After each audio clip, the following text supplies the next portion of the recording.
Hello, my name is Marcus. I'm the compiler of a collection of therapy quotes entitled 1001 Windmills of the Mind. A collection of advanced self-help quotes taken from what's often called the psychodynamic or the psychoanalytic perspective, which long ago, as I understand it, was referred to by some as philosophical medicine or narrative medicine. For the love of narrative medicine.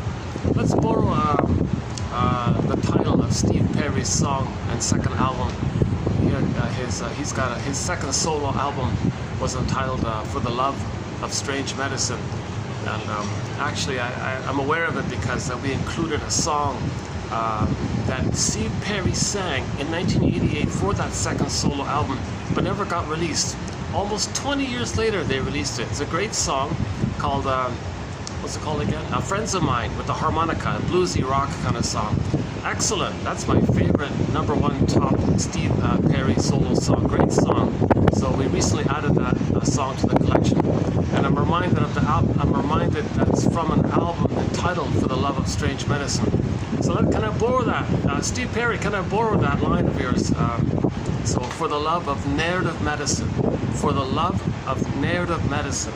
We now have 10,000 quotes in our collection. Okay, for the love of narrative medicine. Imagine this times 2,000 pages.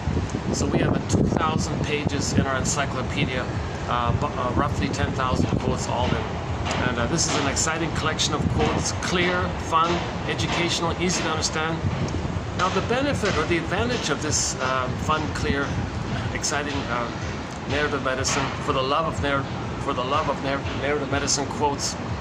The advantage is, since I'm not a shrink, I'm not a professor, I'm not a midwife, doula, nutritionist, gynecologist, psychoanalyst, I don't have a master's degree, nothing like that.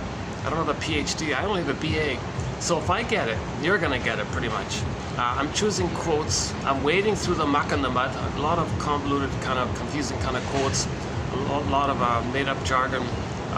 A lot of shrinks, want to process their cases, and they're trying to maybe show themselves in a positive light or something. So I kind of waded through, and a lot of shrinks, want to feel important. Let's create a new term for something we know already. Confuse people, makes them feel important. I kind of waded through all that muck. So I've plucked out what I believe to be the clearest gems from this mud. And these 10,000 gems, out of the 10,000 of them, my sincere hope is that 1 out of 10 any person will like. Now when I say, okay, what I'm talking about is midlife, we're talking about midlife here. Oh yeah, this is a total new experiment here. This is my first time doing it outdoors in a park here. My second time to do it in a park at all, but almost 2 years ago I did a short one in a park way early in the morning before catching a flight. And I just walked through a bit. It was kind of nice. I was in Germany, so I did like a 20-minute video there.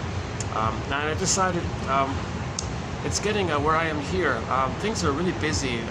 Things are restaurants, hotel lobbies. Things are packed. So I'm sort of in a very popular city park here. I'm surrounded. It's sort of like a hotel. It's basically a shopping hotel kind of complex that was built around this original city park. I've been very busy here. The guy just beside me left, okay.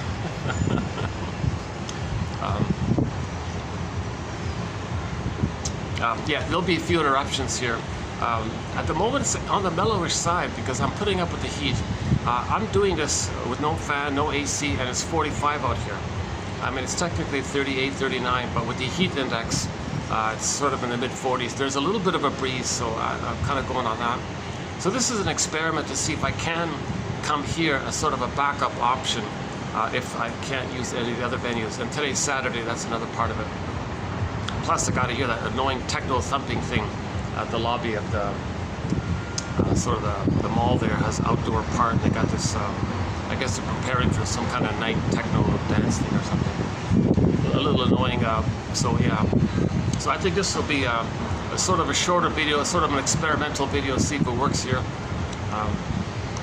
So yeah, for the love of narrative medicine. So the idea about narrative medicine is we got to find our story. We got to be our own story doctor. We got to be our own story detective, existential detective, psychological detective, emotional detective. Think about that. Why does any person need to be an emotional detective? Why is that an issue? Why is that a big mystery? Well, if the child is traumatized, he puts his soul into cold storage and everything's frozen, including his ability to feel. And that's called alexithymia, no words and feelings. Sometimes in Greece they call it athimoalexia, no feelings for your words. Okay, commonly referred in English to alexithymia or affect phobia or emotional illiteracy. Now in the last video I spent a fair bit of time in the restaurant. Yeah, that was not a bad video, the last one actually. I done in the restaurant. Yeah, that was a good one, I thought. I spent a fair bit of time talking about the Disney film Inside Out by Pete Docter. So this guy, Pete Docter, a famous director and all this, he said that, well, someone quoted him, they quoted him as saying that he said that he believes that there's a huge neglect of inner life. There's a huge sense of emotional illiteracy, a lack of self-awareness about what motivates us, and the ability to come from inside out, the name of this film, Inside Out. We're meant to come from our inside out, our ontological self, our sense of self, our feeling self, our field of I amness, this kind of connection to ourself, our home within, our beingness.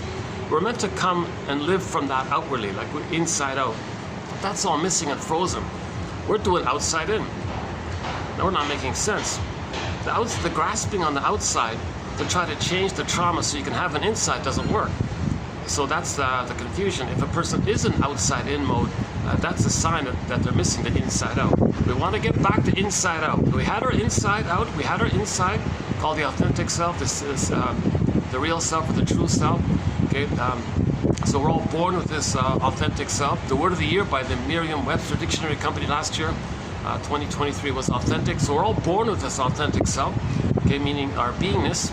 Okay, and now when the child is traumatized, oh cunning tale, for whatever reason, if the baby's traumatized, either in the uterus at birth or shortly afterwards, if the baby's traumatized, he does a very desperate thing.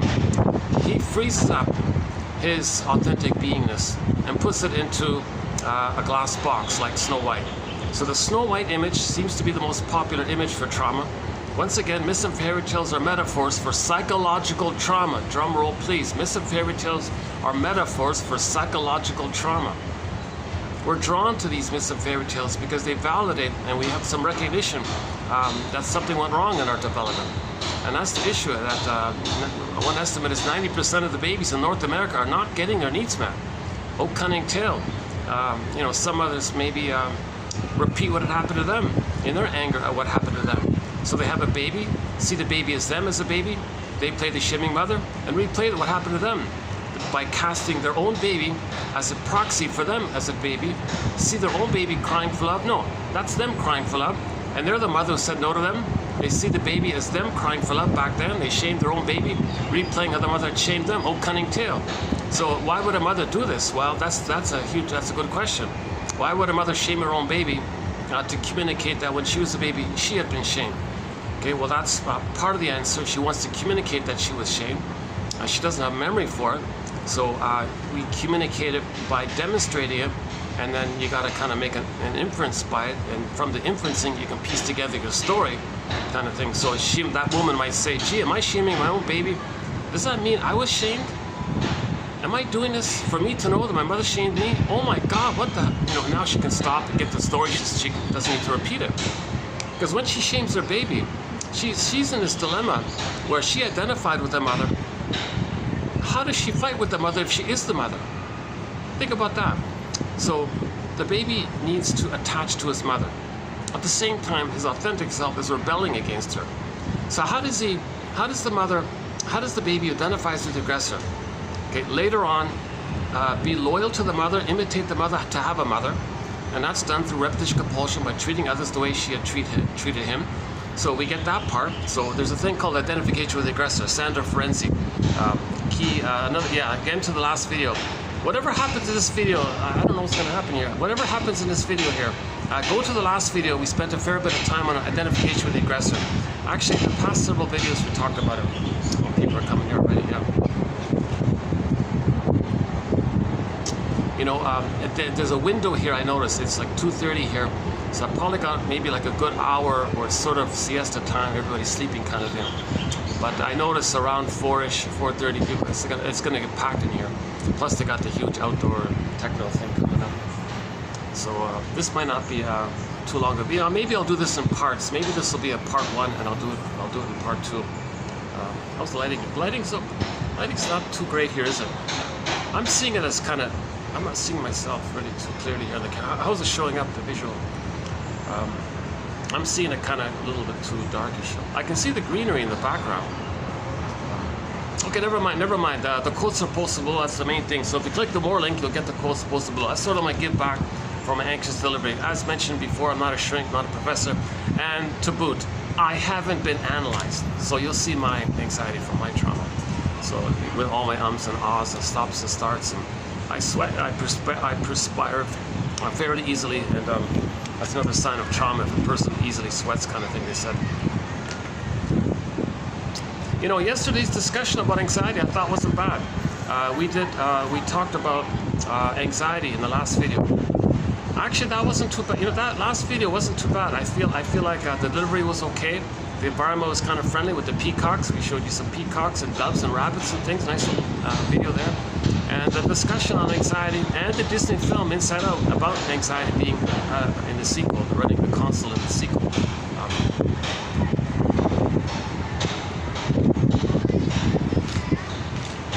Yeah, so I just before, so I bought a lawn chair at the mall there next door. So I'm using my own brand new lawn chair here. It's doable. It's not too bad. I can't use these park benches. They're too old, and they're not that comfortable to boot. And who knows how clean they are. So yeah, I'm in my spiffy new lawn chair. Hopefully it'll last. It doesn't. It does seem a little shaky. It doesn't seem too sturdy, but we'll see how it goes. Yeah, not too expensive. Yeah. Okay, so the Snow White in the glass box. That's one of the most common, most familiar, recognizable image of trauma. Snow White is a metaphor for any person's beingness, pure, true beingness, your authenticness, your beingness, okay, beingness, okay, the serene, inexhaustible fullness of beingness, your fullness of beingness. So they draw out some innocent, young lady or whatever. They can take it. This can take any form. It could be Miss Core in the Greek myth. Okay, Miss Core representing the core of a person, the authentic core of the person. So this core got pulled down into the underworld, so lost in the underworld. So Sleeping Beauty, Snow White is also in the forest. So in forests or underworlds or other worlds, magical other worlds, any kind of other place, other world, other land, far away, that's a metaphor for the unconscious. So we live in these two worlds. And these other worlds, okay, that's called primary process mentation. Primary process mentation.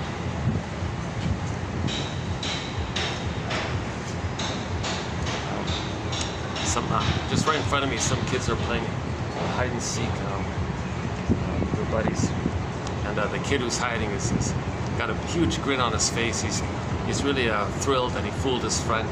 I can see his friend passing by, so he's clueless. The other guy's clueless. Where'd my buddy go? I can't find him. And so this, meanwhile, the guy who's hiding is kind of. He's crouched like a Spider-Man. He's crouched like a Spider-Man. He looks like a cat kind of thing, ready to jump or something. Oh, these kids are really. Oh my goodness! I wish I could film this young kid for you, because he really looks like Spider-Man now. He's twisting his arms. He's got the positions. He's looking carefully. He looks like half panther, half Spider-Man. He's very agile. He's looking around. He's very alert. He's very focused. He's looking left.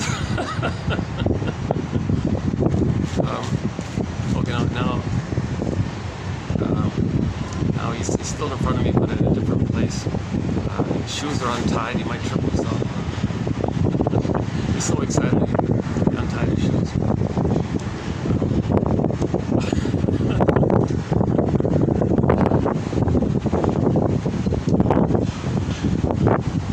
Maybe it's sort of okay, it worked. So he fooled the other person. now he ran off to the other way. I guess they're playing some kind of hide and seek type of thing. You know that the pattern of hide and seek. Now his buddy found him. Now he's chasing him. The buddy is older, significantly older. Like might be the older brother. Look, probably the older brother. I got a feeling it's the younger brother, older brother thing. The younger one was really he's got a huge lead on him. The older brother's chasing him. The younger kid has got he's got a whole 50 yards in front of him kind of thing. He's probably like 7 or something. The older brother's probably like maybe 11 or something, maybe 11 or 12 or something.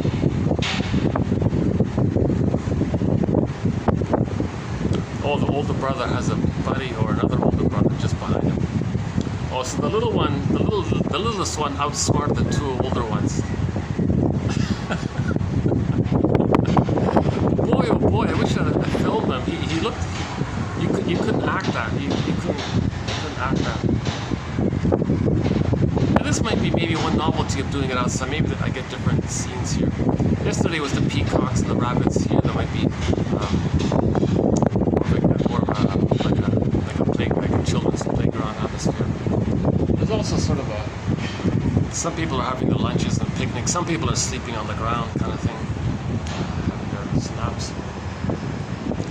Yeah, I'm getting way off topic. Let's check the battery. Oh, Jesus. Oh, the battery's holding up. Okay, thank goodness.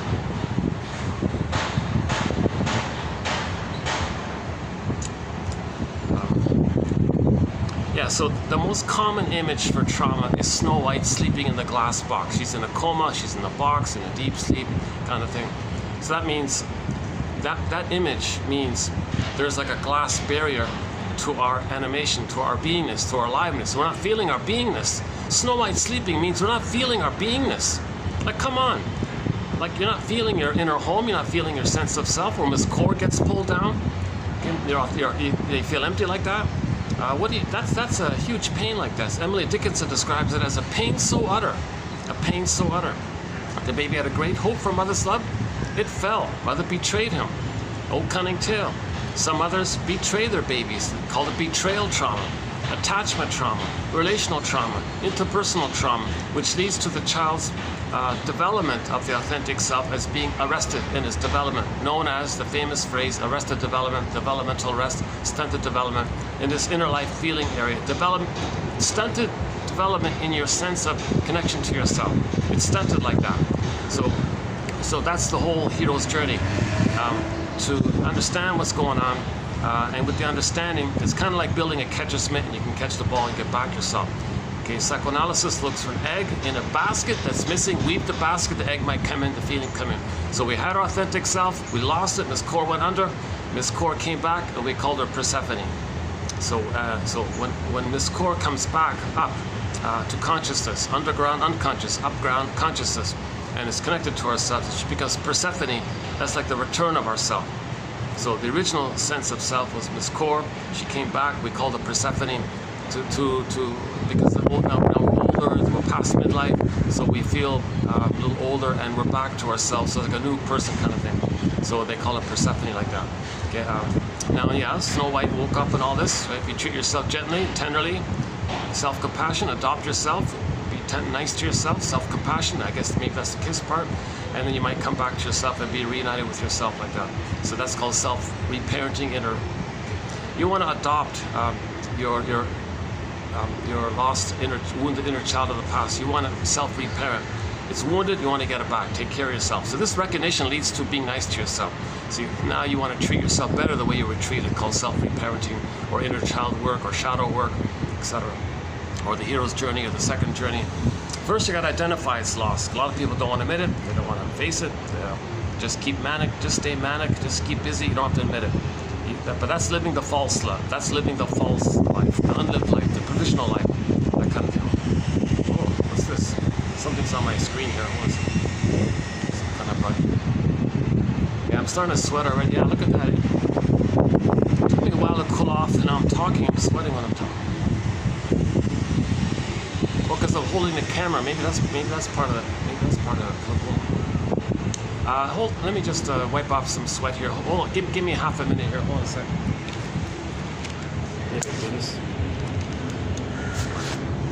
Where can I put this thing? Oh, how about here? Or here? How about here? All right.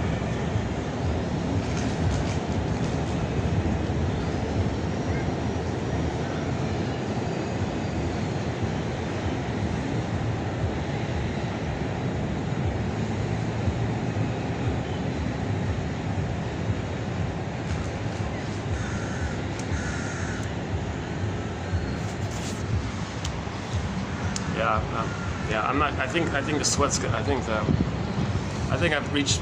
I'm close to my limit in terms of sweat. I'm gonna need to go inside somewhere. Oh, what a pity, because yeah, what a pity. If there were a fan here, I probably could manage it if there were a fan. Oh my goodness, Jesus! It's really getting hard to do these videos. Things are busier everywhere, and okay, let's continue. Let's cover the basic point here. Okay, so we're meant to kind of come from this inner home. We're meant to be connected. It's called embodiment, your emotional body, or you're meant to feel connected to yourself. Okay, that's sort of the. Oh, it's coming back. Oh, there's a water hose there. Oh, maybe that's water. Oh no, it doesn't turn. Oh, a guy tried to turn on the water. It didn't turn on. Oh, I see. That's a thought. Maybe I could just. Oh, there's no water hose here.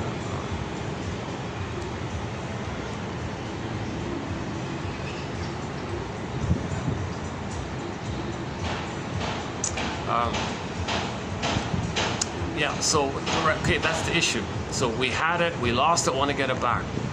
Okay. Now, when we lose it, we can also refer to that experience as emotional illiteracy. Because if you don't have your beingness, if your beingness is unavailable to you, frozen, petrified, turned to stone, unreal, numb, unavailable to you, disassociated, lost, go I know not whither and bring back I know not what, the title of what fairy tale. So it's unavailable to us. It's there, it's somewhere, it's just lost, we're not connected, and we're afraid to connect to it. It's the memories that come up. Because you got to face those memories around it. When you get it back, you got to face the memories around it. The baby doesn't have the ego to do that. The baby's nascent, undeveloped ego, that's a scarecrow with no brain. That ego, the baby couldn't know what happened. Okay, back to Emily Dickinson. A great hope fell. You heard no noise. The wreckage was within. Oh, cunning tale. Oh, cunning tale. The mother using the baby for her agenda, for her past, for her drama, for her melodrama, for her struggle with her mother. Oh, cunning tale. Whatever it is, the mother used the baby, thinks she can parentify the baby, make the baby take care of her, serve her, because she likes the oneness there. She doesn't want to feel alone. She has control of the baby. She can brainwash the baby to respond to her, and attend to her, and do what she wants. And then the mother will feel that someone respected her and saw her, validated her. Like that. Some mothers are doing this kind of thing. That's called the Jocasta style of mother. Oh, cunning tale for the baby. Again, a great hope. The baby had a great hope for a safety with the mother. That fell. You heard no noise. The wreckage was within. Okay, he froze up the soul. The wreckage. Snow White sleeping in the box. The wreckage was within. Oh, cunning tale. What a story. Oh, cunning tale. Think about that. How about a cunning tale? So mothers are doing a very cunning thing here. They have all this power, and the temptation is so immense. If the mother's alone with the baby, and no one's watching kind of thing, then she feels the chance to replay her past, trying to undo her past, correct her past. The mother has the unconscious hope for the fulfillment of her old unfulfilled needs. And here's the baby, and she thinks maybe she can find it. Maybe she can parentify the baby in that end. Maybe she can replay what had happened to her, to communicate to her mother in law. Hey, mother in mind, you hurt me. You see my baby here? I'm going to make my baby. I'm going to evocation of a proxy. I'm going to evoke my baby as a proxy of me back in the nursery. I'm going to be you. I'm going to identify with you. Watch this, mother in mind. You shamed me. Okay, here's my baby playing me. I'm you. Watch this. How I treat my baby, that's how you treated me. So, you see, mother in mind, how my baby's crying for love. That's me. I was crying for love. And see what you did to me? That's what I did to the baby. I'm sure. So, can you change your ways? Oh, cunning tale. Oh, cunning tale. What does the poor baby do in these situations? What does the poor baby do when the mother is betraying the baby, using her power like this, exploiting her power,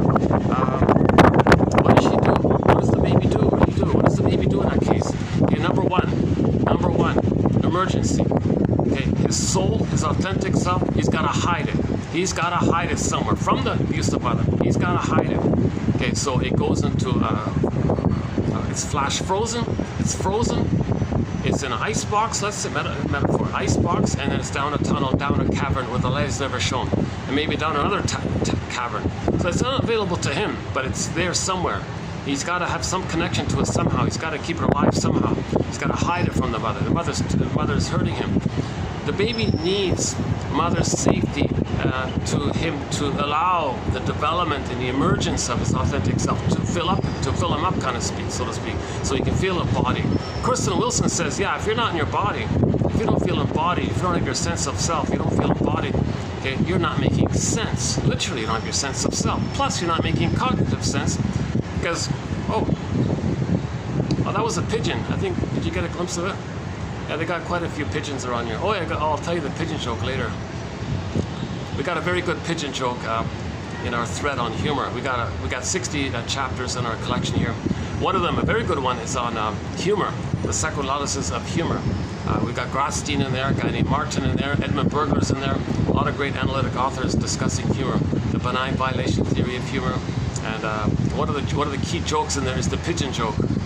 So we got, since there's some pigeons here, maybe I'll tell it at the end if I remember it. Oh, there he goes there. Yeah, this is not too bad. You know, I'm far enough away from everybody. I'm far enough away from everybody. This is an odd little spot here. Yeah. Ironically, I'm in the pavilion of the place. No one's using it. Boy, this is the only shaded part of the pavilion part now. Oh, speaking of which, let me move the chair over, but yeah, the sun's coming across here. Wait a second.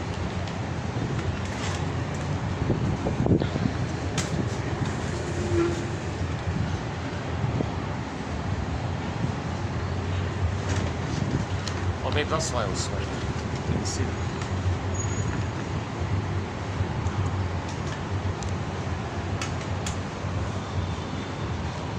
So what does the baby do? He puts the soul into cold storage. It's hidden. Now the byproduct of this is that later on the person might say, gee, I feel unreal. Enter the Velveteen Rabbit story where the stuffed rabbit kept saying, geez, could somebody please tell me what it means to feel real? I want to feel real. So that's a metaphor. We might be like that. We might be like that. We might feel like that story. We don't really feel fully real. Okay, related to it is we don't feel fully alive. Hence the story of the woodcutter who took out a block of wood and carved out this little figurine of a little boy, and then was praying, oh, please let this little boy made out of wood, please let him be human, let him be a real boy, let him come alive, let him be alive like that. So we don't feel fully alive, and we don't feel fully real. So that's one way to describe the byproduct of how we feel when there's trauma. Okay, again, attachment trauma, betrayal trauma by the mother, interpersonal trauma, relational trauma, arrested development, fixation at this, and it's fixed. And it's timeless. Today's topic, timelessness. So we'll get to that. Oh, somebody's coming over here. Hold on a second. No, it's gonna pass by. Okay, good.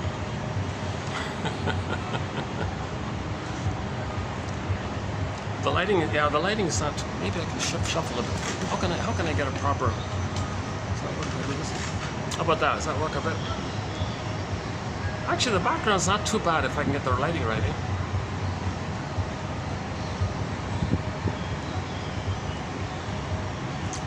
I never thought I'd be doing this video in this park here. I thought to myself for the past while, no way I can do a video here. And then, but the hotel guy kept pushing me to buy drinks more. You're sitting here for 3 hours and you only bought one drink. Come on, buy more stuff here. Would you like some more? Could you? So I felt a little pressured, a little bit like that. The other venue is good. They don't. That's good. So I've got another venue that's good. So this is sort of like a. I'm looking for backup venues in case my regular venues are kind of too busy or something, or there's some party or something, company event or something. So maybe I can take the SkyTrain, bring my new chair to this spot here. But I can only do it during the sleeping time, I think. I mean, during the siesta here.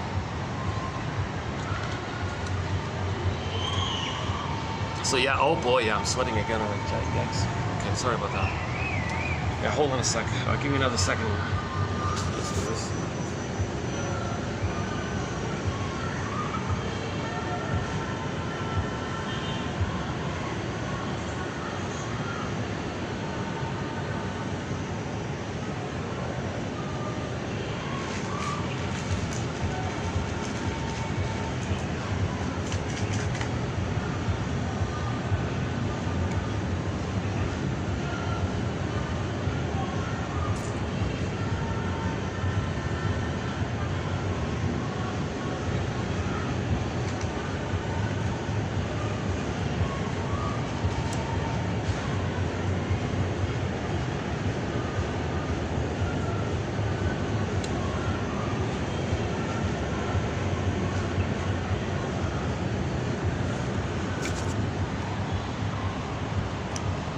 let's try to continue here.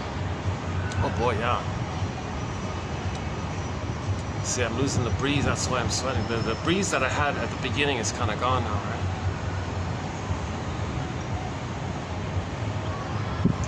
What if I move over? Is there a better, let me find a better breeze. Hold on, maybe.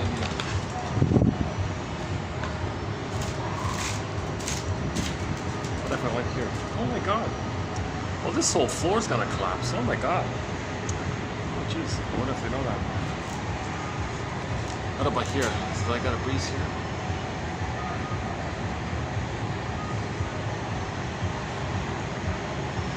I'm tempted to move into there. Before there were too many people there, but hang in there. We'll get these some good quotes. Stay tuned. Some very good important quotes. Something we haven't talked about really. I've made reference to this topic, timelessness. So now let's look into it a little further. All right, let's just carry on.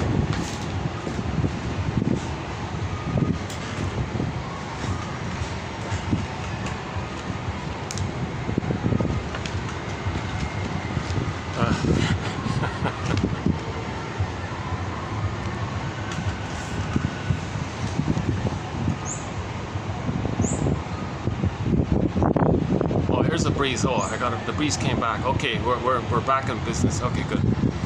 So, you know, one image for this is the Disney film Inside Out. In the first one, the 2015 one, the original one by Pete Docter and Ronnie Del Carmen, his assistant. So we see that joy and sadness got zooped away. So joy and sadness is like this core, or like Snow White, it's unavailable, it's lost in this other world, right? And then you go back to the survival brain of the stress response of the visceral sensations of fear and anger. Imagine that, going through life with just the stress response of the survival anxiety of fear and anger. You're always hypervigilant, either or thinking, survival slogans, jungle slogans. You're not really loving life. You're missing the more quote unquote more human side of being human, of trust and warmth and empathy and caring and tenderness and affection and intimacy, being an expression of your love. You know, like that kind of. You're missing so much if all you're doing is just going around in a mode of hate and greed and envy and spite, addictiveness and schadenfreude, you know, inability to mourn, and snowballing effect, become a curmudgeon late in life. So you're missing so much like that. So we don't want poor Riley to live her whole life with anger at the console. So luckily at the end of the film, joy and sadness came back, all is good. And then in the sequel, they went down again, so they're going to come back at the end of the film. So that's so I won't redo the Inside Out story. But go to the last video. Once again, go to the last video. I spent like a half an hour discussing the Inside Out 2 film coming out in June 2024. I based it only on the trailer because I'm posting this in April. I haven't seen any kind of preview or anything. I only saw the trailer. So that's an interesting topic. I'm very glad that film is out. So his legacy is there. He taught emotional literacy to the world. He used his resources and his credibility to teach emotional literacy. He's giving people emotional literacy, 101 basic emotional literacy. The number one, we have feelings and needs. When the needs are met, you feel pleasant. When the needs are unmet, the joy and sadness zoop away and you go back to the survival brain and anger at the console, kind of thing. So that's just a basic thing there. So this point is in reference to how we have three brains. The brain with three parts. The 3-in-1 brain, the famous triune brain. Okay, each part of the brain, or each mind has its own memory system. Okay, its own line of consciousness. Okay, so and it's based on evolution. First brain, second brain, third brain. So the first brain is the oldest primitive brain called the survival brain. Its language is biology, physiology, like this. Okay, it's sensations. It's like stress hormones. It's sweating, body temperature.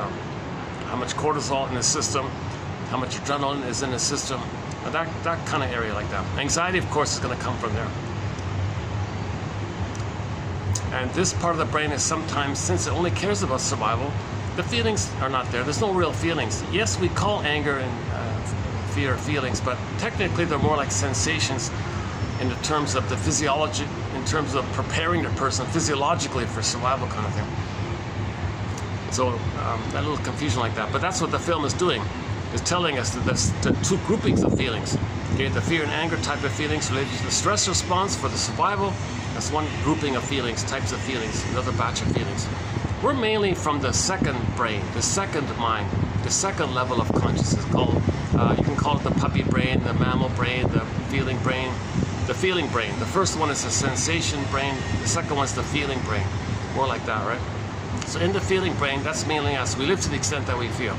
Now the main animating emotions are the wide range of emotions, appropriate emotions, nuanced emotions, feeling emotions, empathy, tenderness, trust, the quote-unquote more human side of being human, the normal state of affairs. It's called the golden ball. The image of this is the golden ball. Okay, so in trauma, the golden ball goes down the well. We want to get it back. So related to authentic self is the golden ball. I feel, therefore am. You have your amness, authentic amness, you have the golden ball. If the amness is frozen, the golden ball goes down the well. In the Iron John story, they were shown together, locked in a cage. Okay, Iron John, metaphor for the embodiment, the golden ball for the vibrancy and aliveness of your feelings. Your primary basic feelings, where joy runs the console. In normal development, in normal healthy development, there's a sense of beingness and you got joy there. So joy runs the console. Now joy can step aside to allow sadness to run the console because there are losses in life, and that's a healthy thing to do, to admit that it was a loss. It was valuable to you. It's a natural response to loss. So joy can do that, and sadness is able to be there, to exist there, if there's the authentic self. But if the authentic self is frozen, then sadness can't do its thing. Of course, joy can't do its thing. So in the Disney film, that was the message. First, you got to get sadness at the console, then joy can come back to the console. That's the healing kind of journey. It's called mourning. The whole purpose of the first film is the importance of mourning, admitting loss. That was a loss, Robert Bly says. You got to admit it, you got to say it. That was a loss. You had something, you got to admit it. Joy was kind of manic all the time.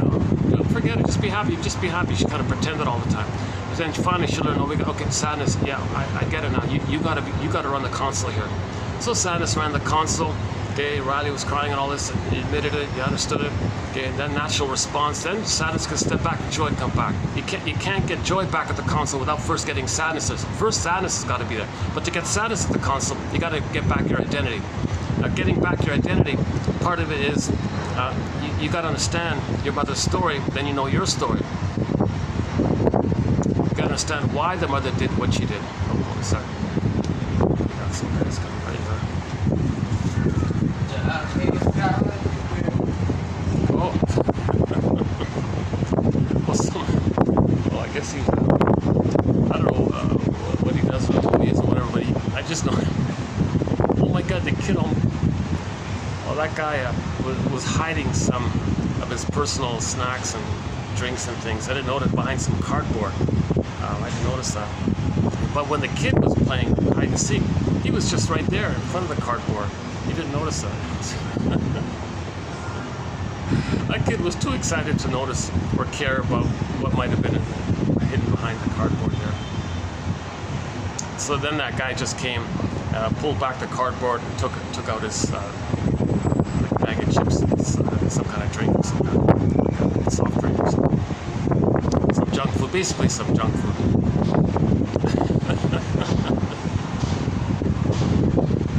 I guess he's like a construction, maybe like a construction worker or works for the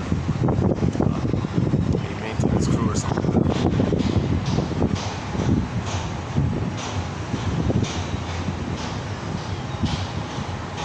Yeah, I'm just looking at the pigeons flying by. Yeah, there's the cardboard I was talking about, yeah.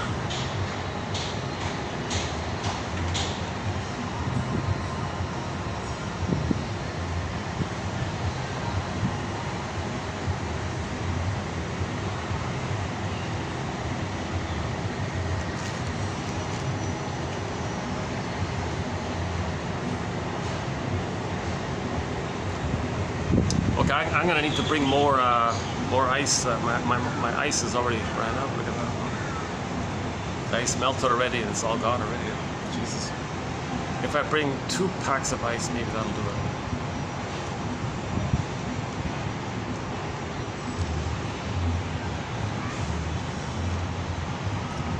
So, in nature, when something's in nature is wounded, there's this drive for healing.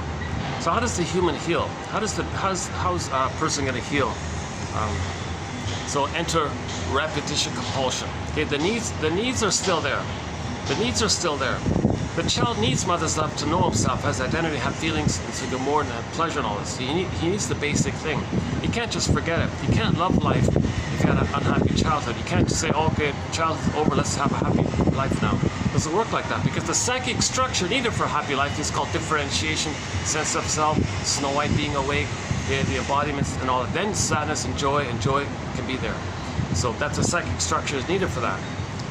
So if the person didn't get that psychic structure, see, you only get that psychic structure when the child feels safe to develop. You develop it as when you feel safe with the mother, and you go through this process called the separation individuation process discussed in previous videos. Okay, the blissful oneness of the mother, okay, the world's my oyster phase, the now voyager phase, from birth to 3. He's got to go through kind of a process like this. Oh boy, is that a fly? Huh? Oh geez, all the flies are gonna. Oh, I guess I'm gonna get some flies if I'm sweating like this. Ugh.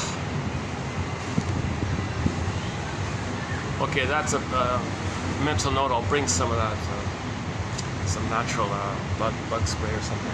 Flies, mosquito repellent or something.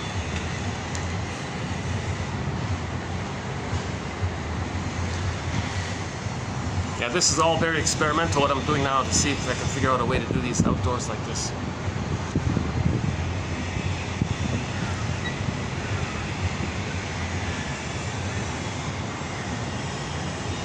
Plus, maybe it prepares me, like maybe if I move, I might be in another outdoor. If I'm in a more rural area, then I'll have the kind of experience like that. I'm not sure. I'm just experimenting. I'm not sure if this is sustainable.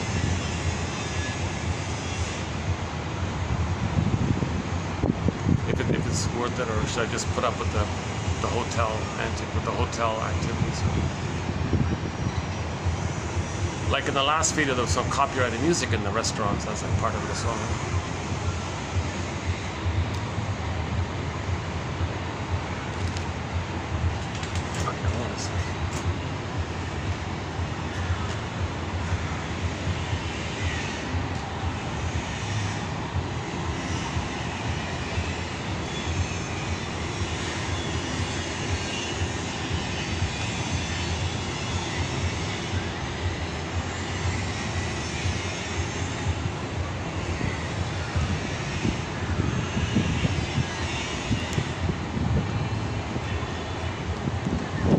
Just considering maybe moving over there. What do you think? Oh, there's some birds, more seagulls and pigeons. Yeah.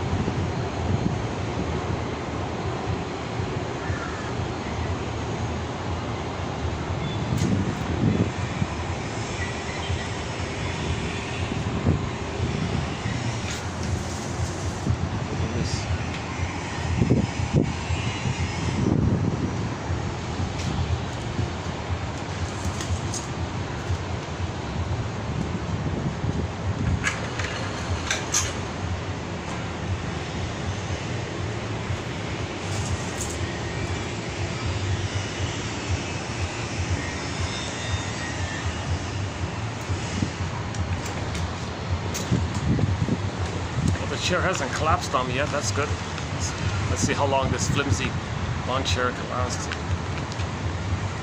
Actually, the one I had before lasted. It was quite strong. It lasted very well. It was good. It was good. Yeah.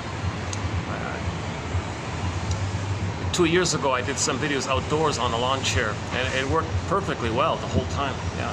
No hiccups. Nothing. Yeah. This one's sort of more of like a dollar store kind of chair. Okay. So let's I'm getting the flies here.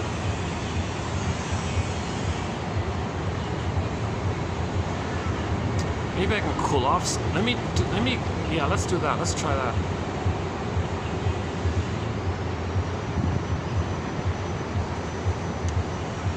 Maybe I can go into the hotel just to cool off a little bit.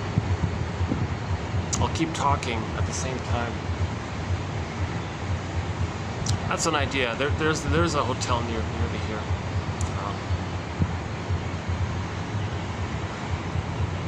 Yeah, let's go to the hotel. I can hang out there for a little while before the guards start freaking out on me. Let's do that because I think the sweat is just starting to pour down on me here. Yeah, I thought there's the experiment. Like, could I do one of these outdoors without being drenched in sweat?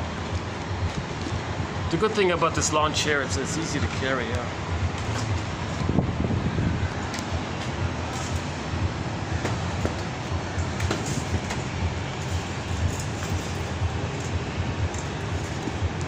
Okay.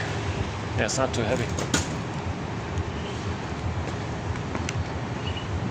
Okay. So let me while we're doing this, let's keep adding some information to our quotes here. So repetition compulsion.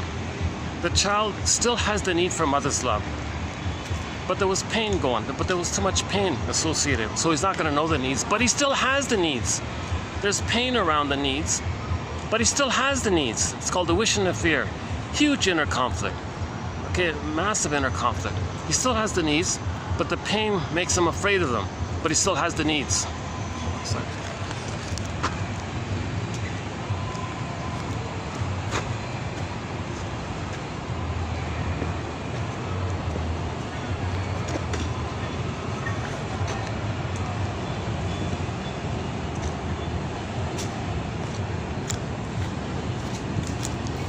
Let's walk in the shade here.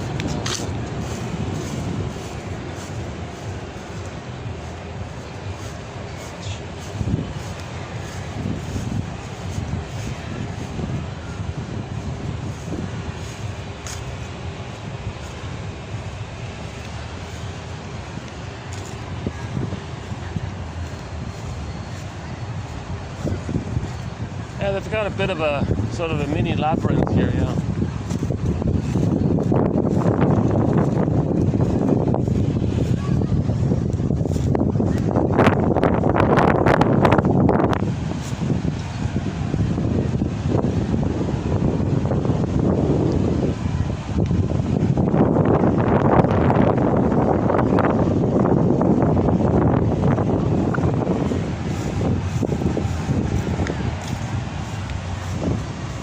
Yeah, that's where I was, that little pavilion there, yeah.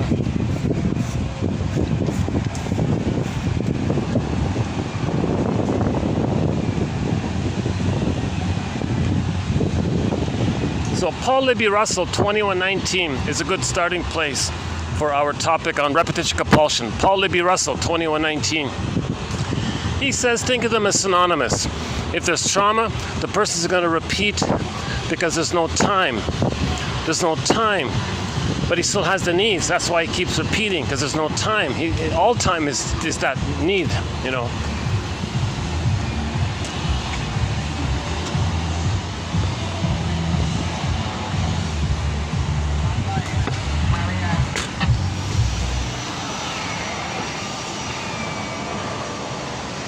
Yeah, see, they're preparing for some kind of a...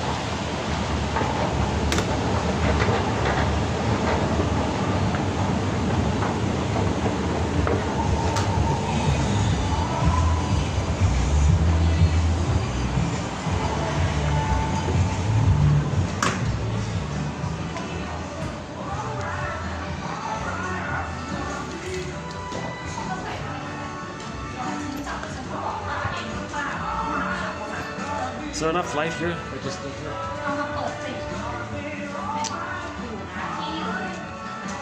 It's gonna be all right, the song says on over. How about like here? A little too dark here. So let's find some better light.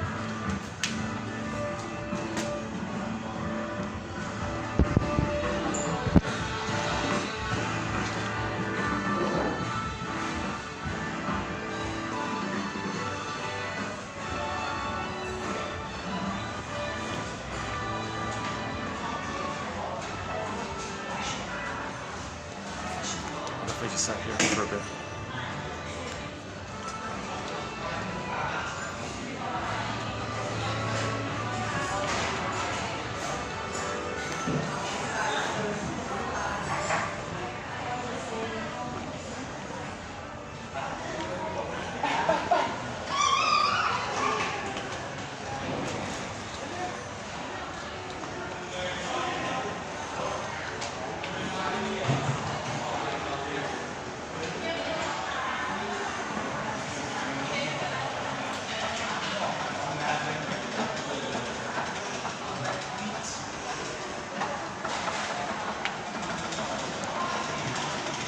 just want to cool off, so let's just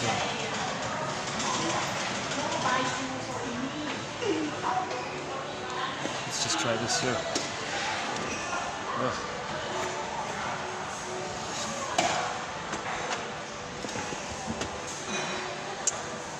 Repetition compulsion. Okay, hold on a second.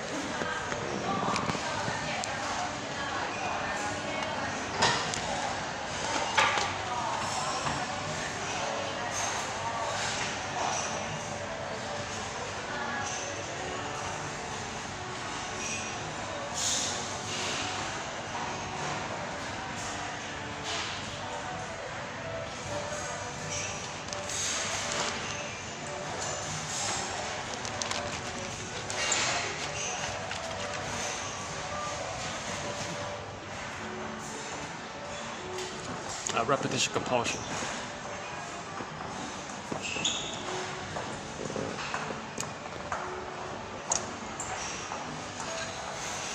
See, repetition compulsion is connected to the fear around our memories, because if we repeat it in the state of timelessness, we're not remembering, but B, we're trying to remember. If we can make the inference that the repetition of the past and the present, where the present is a melodrama, psychodrama of the past, because of the timelessness. All time is that time. Okay, so the present is just a staging for the past, basically in terms of the inner life area. Yes, in the outer life area with the false self, the as-if self, the mask, the persona. The person can still function in life and get 10 PhDs and all that. But there's a gap between the false self and the real self. There's a pain like that, so we want to get back our real self. So, yes, a person can continue to live through the false self, okay, a scaffolding of defense mechanisms that the baby adopts to deal with the trauma called the false self. Okay, and then, but there's a gap like that. We want to be connected from our inner home.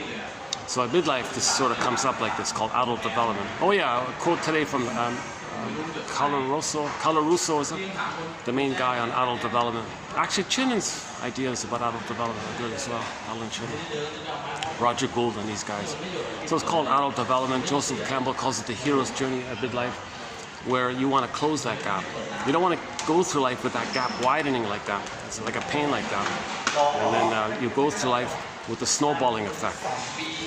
Because as you're getting older, whatever you lose, you're going to be reminded of all the pain of all the previous losses, which you couldn't digest, process, metabolize, except because you don't have a sense of self. So you're getting older, another little loss reminds you of all the past unprocessed losses. Okay, now you're getting older and older, more losses, it reminds you of all those as a snowballing effect. And because you're getting older, and there's more build-up like that, littler things are going to trigger that snowballing effect.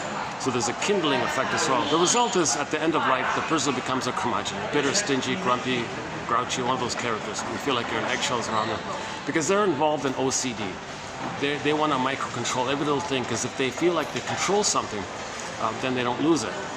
If they experience some kind of loss of even like a little thing, a little expectation didn't go their way and they lost something, they can trigger all those old losses.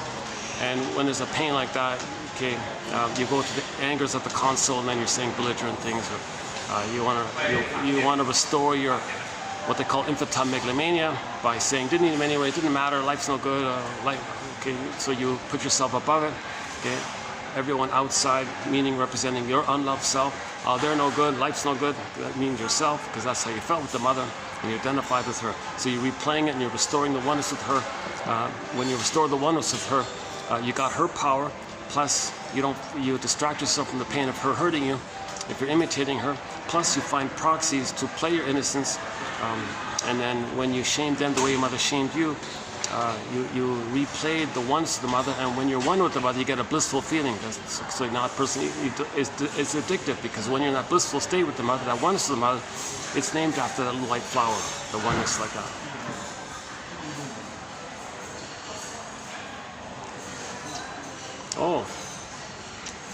Oh, there's a huge air conditioning company, or some company that makes or appliance. There's an appliance conference, some kind of appliance conference taking place here, according to the sign. Boy, wow, I'm really drenched. Yikes. I got a feeling that maybe ask me to move soon.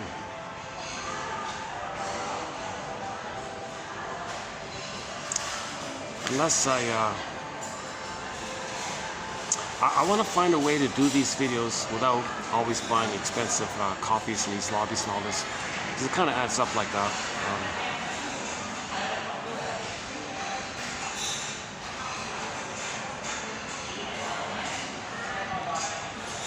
Yeah, I did that. Yeah, okay, never mind. Okay, so yeah.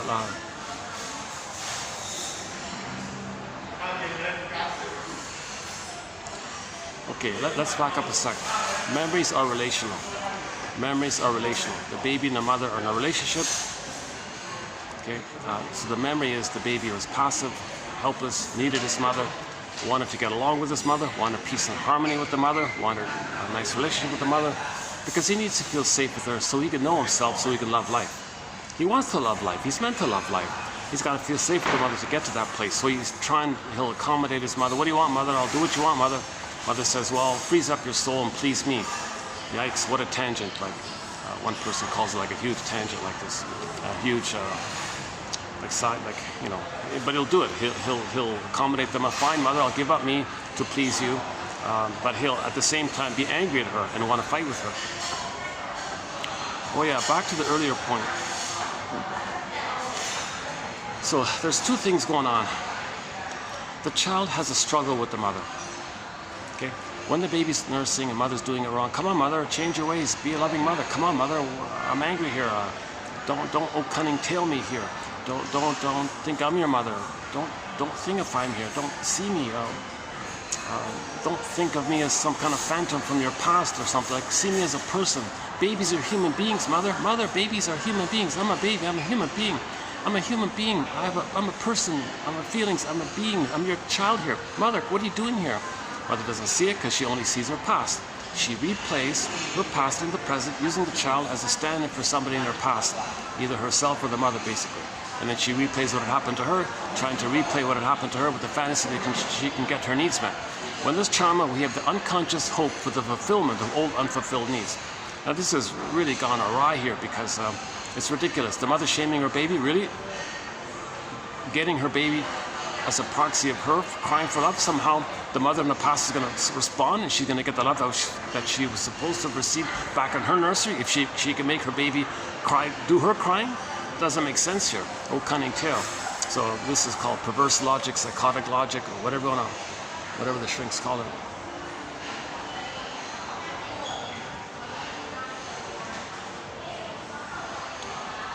Boy, look at that, just that short walk, just that walk from here to here, I'm drenched, yeah. This is the sweatiest I've been on the camera. Yeah. So I'll think about this, when this video's done, I'll think about what improvements I can make for the next video. Definitely more ice, I gotta bring more ice, more like ice, like I put the towel in the ice and I can cool off like that. What else can I do? Hold on a sec, let's let these people pass by me here. Hold on a sec.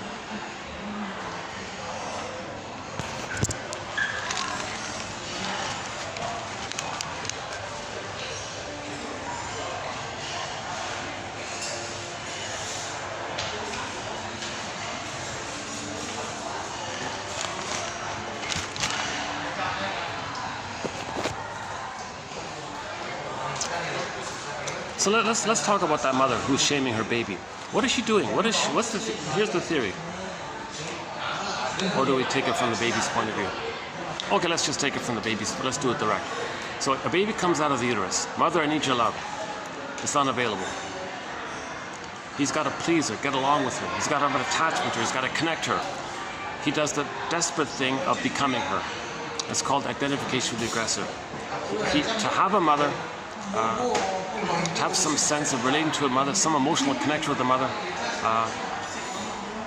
he's going to imitate her. He's going to take her mind because the baby believes the mother is using him, that she made him because she wants to find herself. Anne Sexton's poem, I made you, baby, to find me. Like, whoa. Baby saying, didn't you make me to love me? So I can, read Gibran. Oh my God, read Gib Rand's famous poem called On Children. Probably the number one, number two, I don't know. Yeah, possibly the number one greatest poem of all time. Okay, Life's Longing for Itself, that one there. Look up the poem called On Children. Some people post it as just simply Children. I think it's On Children by Gib Rand. G-I-B as in Bob, R-A-N as in Nancy. Gib Rand. That's a great poem. That's quite a great poem. Teaching this, it's telling mothers, look, you don't possess this baby. This baby came from nature. Now you can protect him. Okay, I won't wreck it. I don't have it memorized. I highly recommend your mission. Your mission, should you choose to accept it, is to look up that poem. I wanted to like the version, the song version of it done by a band called Honey on the Rock. I just can't get into it. They tried to sing that. They tried to sing that poem.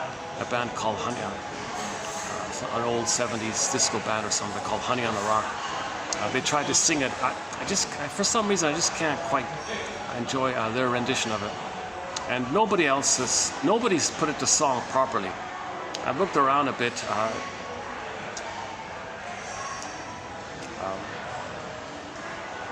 Yeah, somebody who was very jealous of Gib Rand really did a very unsavory thing. I will mention that. Somebody who was very jealous of Mr. Gib Rand tried to mock and cynically mock and damage his poem. I kind of felt sad at this kind of thing, this contemptuous. That's real envy. Envy means when there's something good, you want to wreck it. So there is a rendition I saw it on YouTube. There is a rendition done to that effect. They wanted to damage it. They wanted to link that beauty of that poem and that great poet and that beautiful poem like that. They wanted to link it in a certain way where you end up, where you transfer, kind of like a, I don't want to mention it because if you listen to that version of it, you'll immediately like hate it almost, because they linked it with an immense amount of hate to that beautiful poem. So it's going to have the effect that that poem couldn't clean that man's hate or whatever. But that man who's doing this is filled with an immense amount of rage, infantile rage like that, filled with envy, filled with immense contempt and sarcasm and rage. And this is the voice that's being used to tell you this beautiful poem. No way, no way. You're gonna feel really. You're gonna want to turn it off immediately, because you're gonna feel you want to protect the poem. So if someone's gonna read that poem, I just read it privately yourself, kind of thing. I don't know if there's anyone out there who can really.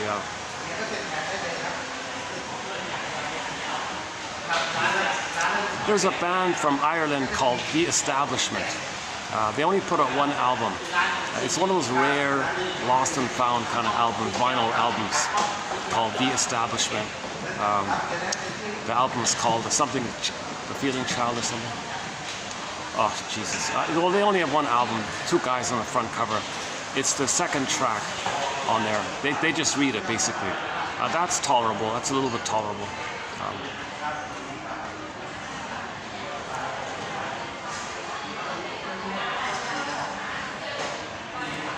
But anyways, mothers need to read that poem. Plus, mothers need to read Og Mandino's poem called Nature's Greatest Miracle. Virginia Steele's poem, I Am Me, that one. And that idea. Meaning, babies need mother's love. And babies are not created to help the mother deal with her trauma. Some mothers try to use their baby to heal them. They use them, they fingerfy them. Oh my God, what a ridiculous, So that's why Anne Sexton's poem is very encouraging. She admitted it. A poem about a woman in her 60s explained to her daughter in her 40s, I'm sorry, daughter, I made you to find me.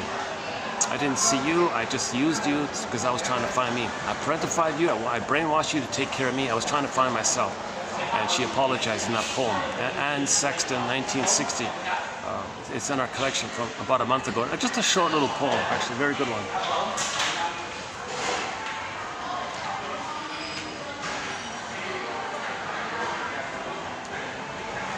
Yeah, I'm reminded that if somebody is filled with envy,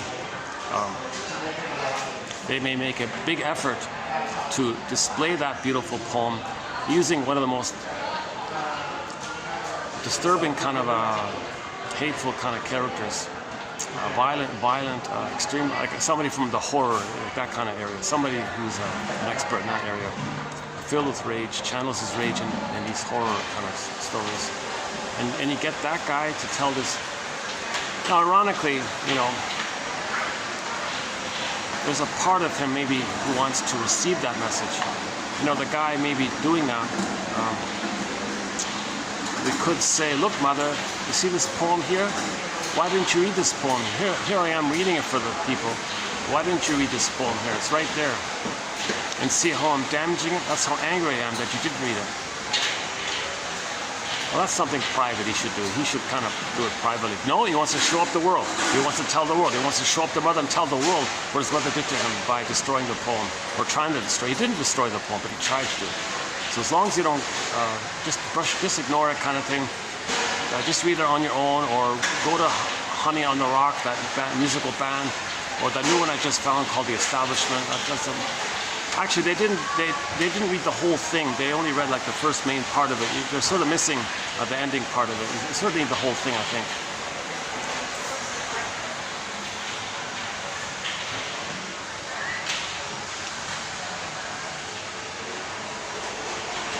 So again, why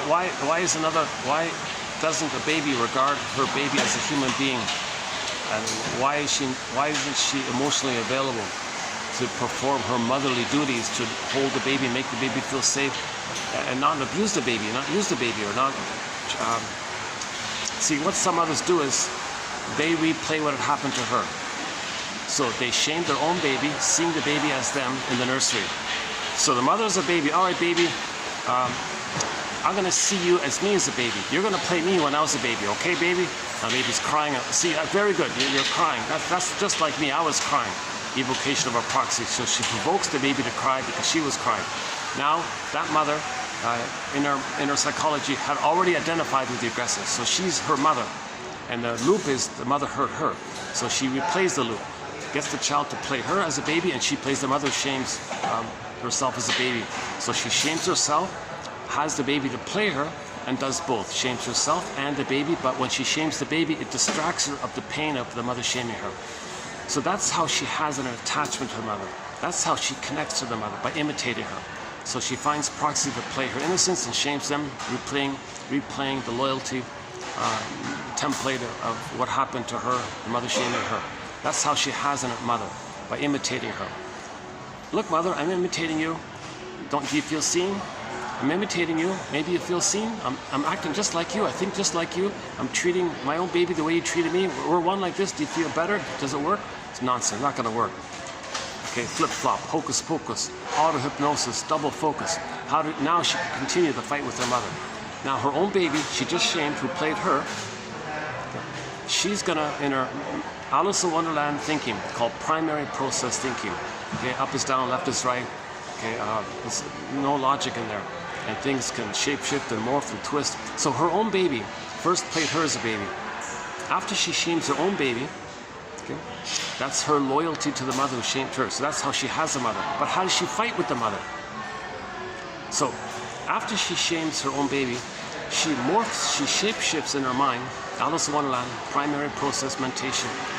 She sees into her baby the image of her mother hurting her. And she thinks now that her baby is her mother back in the nursery who's hurting her. Oh yeah, baby, mother, you're hurting me. Now I'm going to fight with you. Now she's going to try to control the baby, thinking she's controlling the mother. She's psychotic. This is called perverse thinking, secret psychotic thinking. She doesn't appear psychotic. The false self can go through life and all that, but her inner life is continuing that loop, that traumatic loop. Mother hurt her, he becomes her. So to have her, he's going to shame herself. Find a proxy to play her to not feel the pain of her shaming herself the way your mother shamed her. But her shaming herself is her loyalty to her, and she's excited because she's one with her. Baby feels blissful oneness with the mother like this. But now, innate drive for healing. How does she fight with the mother? Remember, when there's trauma, we have the unconscious hope for the fulfillment of old unfulfilled needs. That's Janoff's line. 2470. Go to 2745 to 70. We did 26 videos on Arthur Janoff. A great Psychology 101 course, crash course right there. Go to 2745 to 70. Your mission, should you choose to accept it. 300 of the best quotes from psychology, in my humble opinion, are right there. Just done recently, in January, in February mainly. So she acts like the mother due to her needs for an attachment. So she's attached. She is the mother. That's the attachment. And if she's attached to the mother, she's going to try to save the mother. In the process of trying to save the mother, she's angry at the mother. So now she sees the baby who first played her innocence. So her baby first played her as a baby. Now she gets her baby to play the mother who had hurt her back in the nursery. Now she plays herself fighting with the mother. Oh yeah, baby, mother. Now I want to control you, mother. So now she's going to try to control the baby, dominate the baby, make the baby do what she wants. Come on, mother. But so she sees the mother into the baby. Okay, and now she's psychotically fighting with her baby, thinking the baby's her mother. Do what I want, mother. Come on, change your ways, mother. Now she's active. Now she's in a position where she's not so helpless anymore. See, in the original state, she was helpless as a baby, but now she's older and she's identified with the aggressor. So she's kind of so-called role reversal, right? So she's gonna. Oh no, hang on. In the role reversal, she shamed herself. Then she flips back to herself, but she's older now. That's what I mean. Yes, she's an adult now, so she has more resources, more strength. She's bigger and all this, etc. Now she sees her baby as her mother. Now she thinks, all right, now I'm older. Now I have a better chance to change my mother. Now I'm stronger. Now I'm going to fight with the mother. Poor babies. Oh my God. What does a poor baby do in this situation? Mother. It's as if the poor baby, if the baby had a voice, mother, what are you doing here? Are you schizophrenic? Are you psychotic? Number one, mother, I'm not you from the nursery back then. And now, flip-flop, you think I'm the mother? I'm your mother who hurt me? You think I'm my grandmother? And now you're fighting with me, thinking you're fighting with your mother? Mother, are you sick? Are you like mental? What's going on? Like the baby might have this kind of confused kind of state of affairs. And let's say the baby were to try to confront the mother, she would gaslight him. The word of the year by the Merriam-Webster Dictionary Company for 2022 is gaslighting. So now the mother's going to gaslight him. And she'll do BPD. She'll blame the child. You're blaming me? I gave you life. How ungrateful you are. Like she'll twist it, blame the child for this. Because she can't admit a truth. She can't be vulnerable. She can't be authentic because once upon a time she was authentic. Look what happened to her. So she's in immense survival anxiety. She's fighting with the mother. So she is the mother, shames the baby to recreate the flip-flop so she can fight with her mother. The poor baby, what does he do? Okay, he freezes his soul and he identifies with her. And he's going to end up doing the same kind of thing with their children. So there's the question. If the baby's traumatized and he becomes the mother, how does he simultaneously be loyal to the mother, acting like the mother, at the same time fight with her? What a mess. How does the person do that? Enter proxies. Okay? Scapegoating, emotional triangle, evocation of a proxy. Find someone else to first play you, and you shame them the way your mother shamed you, because you think the proxy's you. You're staging in the present like an instant replay of the past. The present is what they call the presenting past, where you transfer the past to the present and act the whole thing out like actors. It's called transference acting out. Janoff calls it like this symbolic acting out. You're creating this kind of melodrama, psychodrama, as like a ghosty thing for the past, but your emotionality is still in that timelessness. No time. Today's topic, timelessness. Oh boy, I'm still sweating. Look at that, I'm still kind of sweating. Oh, they didn't kick me out yet. That's a good sign. Yeah.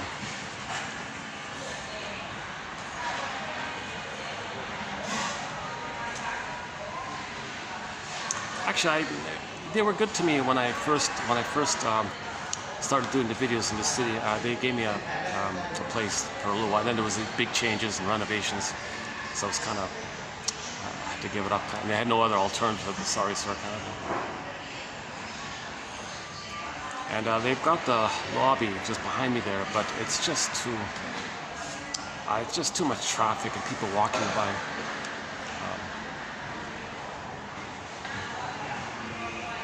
That's pretty much it. And this little area here.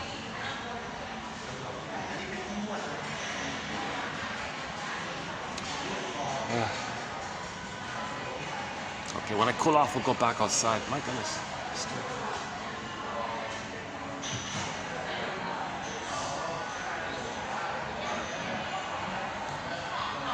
Yeah, talk about anxiety.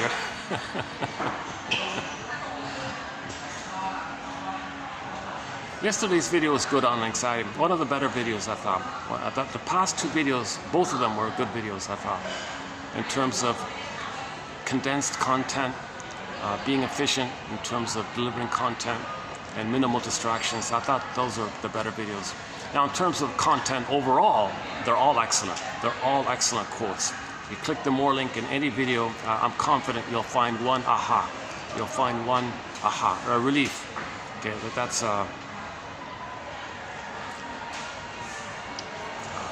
chances are, I think chances are, if by chance in one video you don't get it, you might get 2 in the next video or 3 in the next video.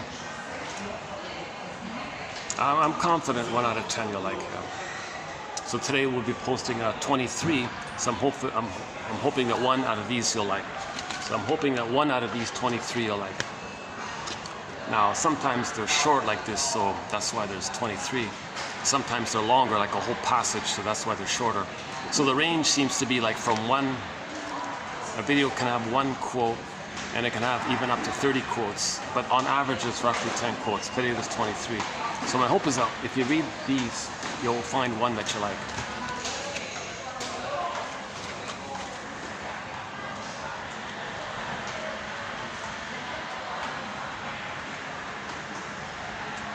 I'm still sweating.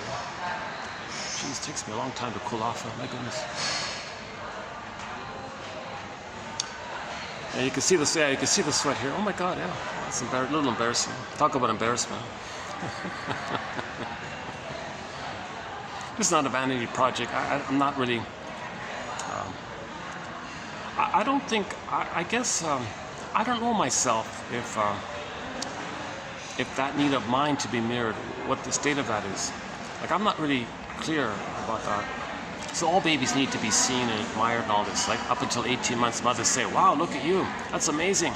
I see you. That's awesome. Incredible. How wonderful you are. Oh, I love it. Oh, look at that. Look at you." Like this is kind of like up until 18 months, mothers are meant to kind of allow that phenomena where the baby thinks he owns everything. He's a little king. He's a little god. Oh, yes, yes, yes. They allow that kind of phenomena.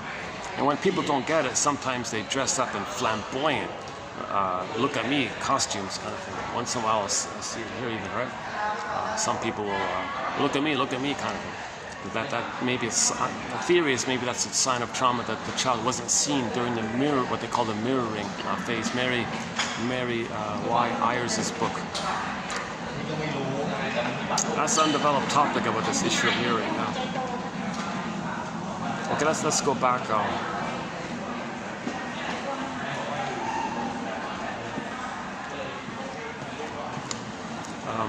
So let's back up a sec here. Memories are relational. Baby cried for love, mother said no. This is grooved in. This memory is neuro-wired in. Human connections lead to neural connections. The interpersonal leads to the intrapsychic. So the memory is grooved in, etched in, stenciled in, stamped in. There's even a name for the chemical that kind of seals it in, like sealing glue, like a sealant kind of thing. So it's pretty grooved in like that. It's a survival thing. Now here's the thing. That part of the brain doesn't know time. And the timelessness, the unconscious is no time. And the child's life force, his energy, his what is it? His life force, his energy, his motivation, all this stuff. Okay, it goes into that loop, that interaction, that timeless interaction. Cry for love, mother said no. Cry for love, mother said no. But there's a problem here because he still has the needs, but it isn't that time. But he doesn't know that, but he still has the needs, so it loops around like this. Imagine this loop, let's call it the cry for love. Everything's love or a cry for love, somebody said. In normal development, the child has his authentic self, has a conscious ego, whereby through which he can identify his uniqueness. And then when he expresses, oh, hold on a second. And when he expresses, hold on a second.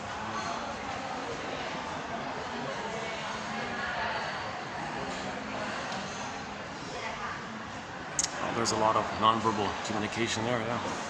Some anyways.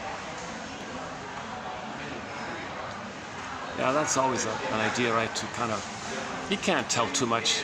A person in the moment might be feeling something. You can't generalize. You can't figure out the whole story, just how somebody might appear in the moment, kind of thing. Maybe he's having a bad day or something.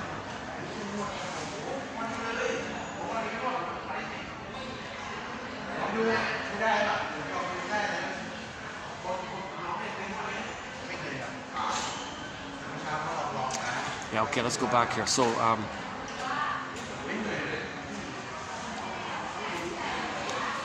so the person still has those needs for mother's love. It wasn't met, but the needs are still there. Now, this memory is timeless. So the unmet needs are timeless. He still needs to get those needs met, he thinks. And he can't be himself unless he gets those needs. Now, he didn't get those needs, and there is time, but he still has those unmet needs. So let's call it the cry for love. Oh yeah, everything's love or a cry for love. So in normal development, when the child is loved with the mother, he feels safe to differentiate, be different, have his uniqueness. Life's longing for itself. Mother's the bow and the arrow and all this. Back to that poem. And it sets the child free like that. It doesn't occupy the child's mind or something. She can learn, she can imitate the child. Don't expect the child to imitate you, he said, right? So support the child's uniqueness and freedom and all this kind of thing. So if the child feels safe with the mother, he enters into a blissful oneness for 4 to 5 months. He starts to hatch out. Finally, at age 3, he's got a psychological birth where he knows his uniqueness, which he expresses, and that's called loving life, pleasure, a path of heart, meaning, delight, and so on. It's considered meaningful, and joy is there, and when you express your uniqueness, there's a warm, pleasurable sensation. Okay, I think that's what Shirley Temple means when in the line, what the bluebird of happiness comes from within. It's inside out. You want the bluebird, it's within, and it can kind of fly out like that, but it's within, it comes out, inside out. You want to come inside. You have your beingness, and your doingness comes from your beingness. So there's pleasure when you come from your beingness, when you feel at home within, and you have your mind is calm, so you can know you're not in survival anxiety, so you're calm, you're thinking reasonably. You're not in this panic of the terror with the mother all the time and through anxiety like that. So if the child doesn't get to a place of loving life, he's going to be crying for love. So let's imagine this loop on a 45 disc record. Let's call it the cry for love. So imagine a 45 disc record. Yeah, that vinyl, it's on vinyl, right? It's called, the band is called The Establishment. The 70s, from Ireland, an Irish kind of folk pop rock kind of like Joni Mitchell kind of style, I guess. And the second track is that one. Your children, it's called, they called it Your Children Are Not Your Children, that one there. Yeah, Your Children Are Not Your Children, that one there. One of the lines in the poems. So that vinyl has a dozen songs or whatever on it. Imagine a 45 and there's only one song on it. Side B is the same song as side A, or there are no grooves on the side B, like those floppy 45s that they used to put in magazines long ago. Anyways, the point is there's only one song called The Cry for Love. Okay, it's a compulsion. All the child's energy is to find mother, latch on, create a blissful oneness. That's all he's looking for. Hence the idea of a compulsion. Bergler calls it a fiery ardor, like passionate ardor, like that. Okay. So imagine this on the record. The memory, the relational memory, okay, being represented by this cry for love as a song on a record. Okay, Bergler does this. He says this. One of our mentors, Edmund Bergler. Every neurotic. Okay, back up a second. This memory that's in the past like this, in a state of timelessness, where all of our energies in that timelessness makes us neurotic. It's neurosis. Neurosis is the petrification of this inner conflict that's repressed. We don't even know it, but it's there, and our energy is devoted, like the iceberg metaphor. Okay, all of our energy is in there. Okay, the iceberg under the water kind of drives the whole thing, not the little conscious recognition of yourself like that. That's Mr. Freud's metaphor, I think. I don't know. The most popular metaphor for psychoanalysis is that iceberg, right? The tip means what you're aware of, and all the underneath is you're not aware of. But that's a lot of power there like that. And that's what's driving the whole iceberg. And you think the tip of the iceberg, you really think it controls the whole iceberg? Unlikely. It's kind of driven by all that's underneath kind of thing. That's a ballpark metaphor, not perfect.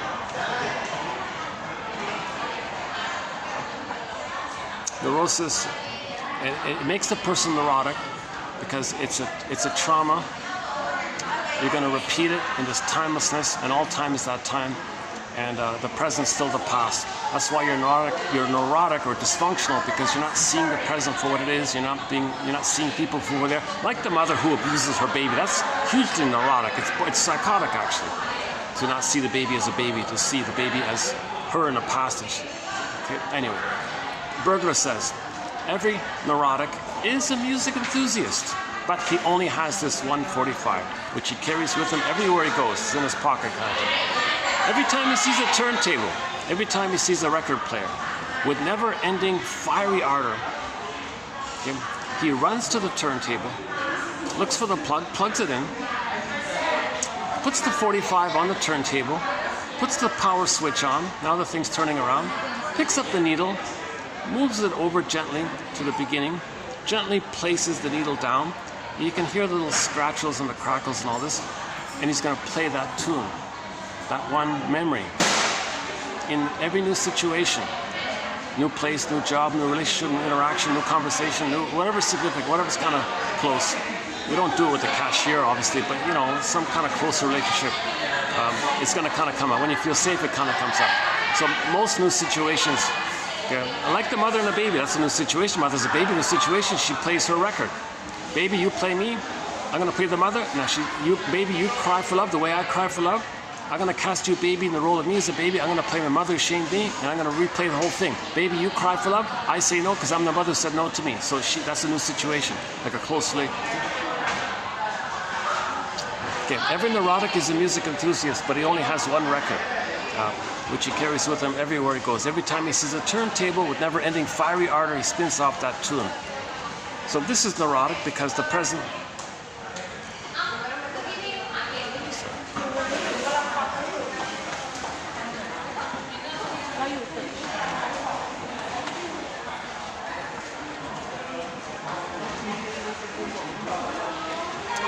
I'm not quite ready to go out. Can you believe I'm still sorry about that? I'm still sorry.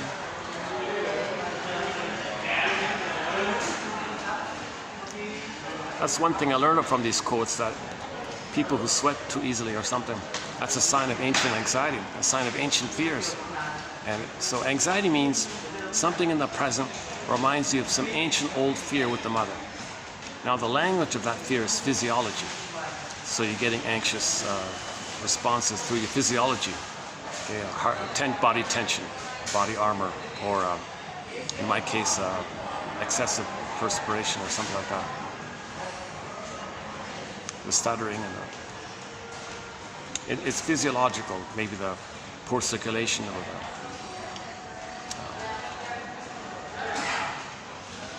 some people get palpitations can be in there.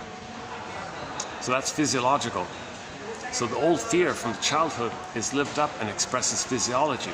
That's why it's called anxiety. The immense pain with the mother, the immense fear with the mother disperses like throughout your life, kind of like that, through the biology and physiology. The language of the survival brain is physiology and biology.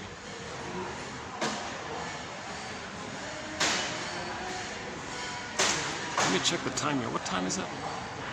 4:10. 4:10. Maybe it's going to get a little cooler soon over there, right? Oh, it's going to get busier at the same time. Yeah, I noticed that around when it gets cooler, everyone comes out kind of thing.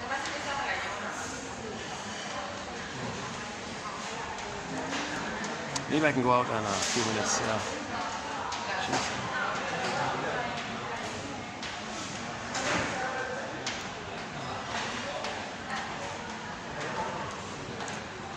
had no idea how this video was going to turn out. It was really, I saw this this lawn lawn chair at the dollar, well, kind of like a dollar, not exactly a dollar store, but kind of like a, what do I call it? Not a variety store.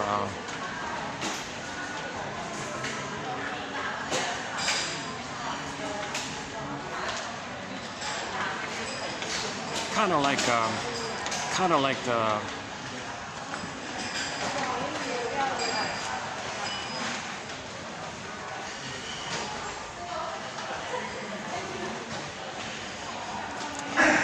It's not a flea market, not like that. They sell a mixture of things, like a little miscellaneous kind of thing. Not a surplus store, not like that. Anyway, I just saw it there. It was the last one. It wasn't too bad, I thought. A little flimsy. Let's take a chance. Ironically, it's if it holds up, it'll be a good deal. If the thing crashes on me, okay, that would. So much for that.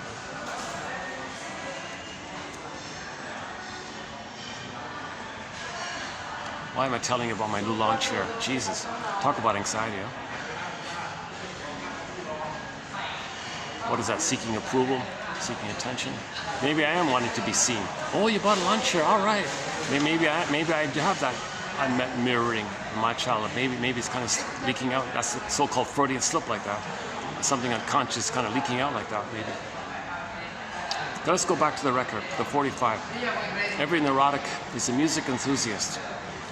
Meaning every person is meant to love life, have joy to console, spontaneity, creativity, imagination, play, spontaneity, variety, creativity. There's like a lot of things, a lot of pleasures like that.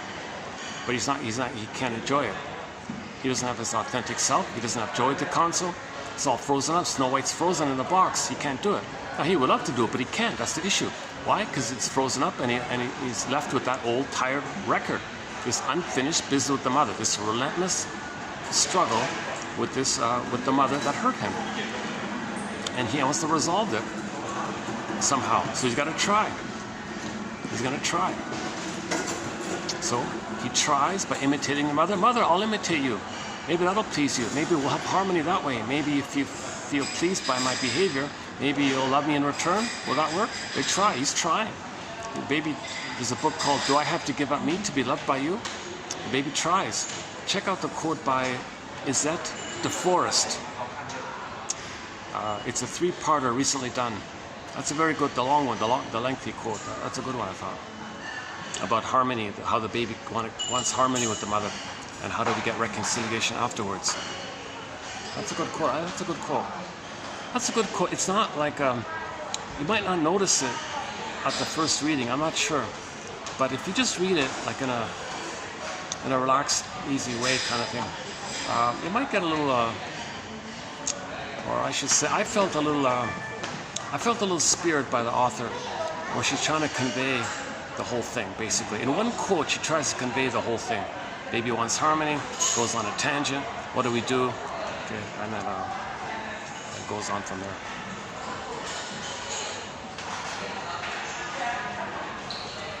Izette DeForest. It comes from her book called The Leaven of Love. The Leaven of Love.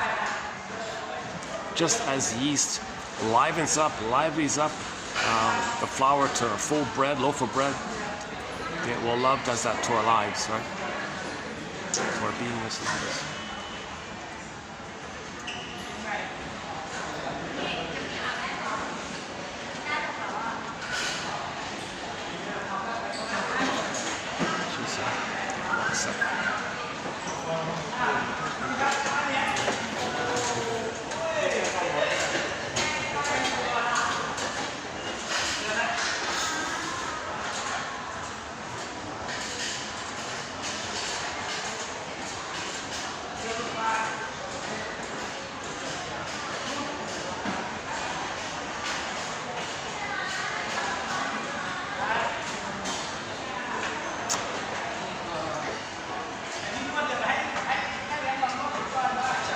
Yeah, some people communicate non-verbally. Yeah.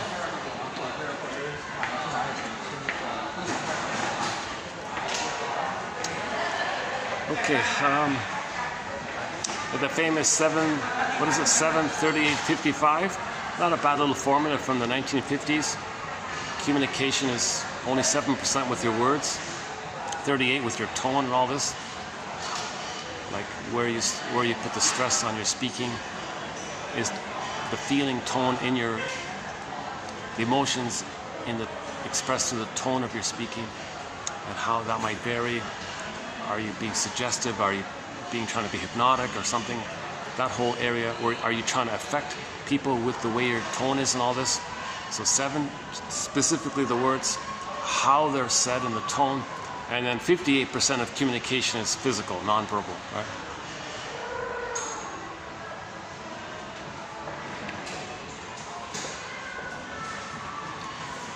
I haven't seen anybody come up with a better theory, but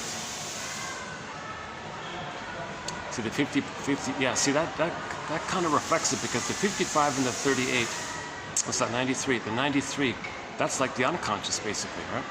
That's mostly the iceberg. And the 7%, that's your conscious words on the top, right? You've got 7% and the 93 underneath the water. So maybe it comes from, maybe it sort of comes from there.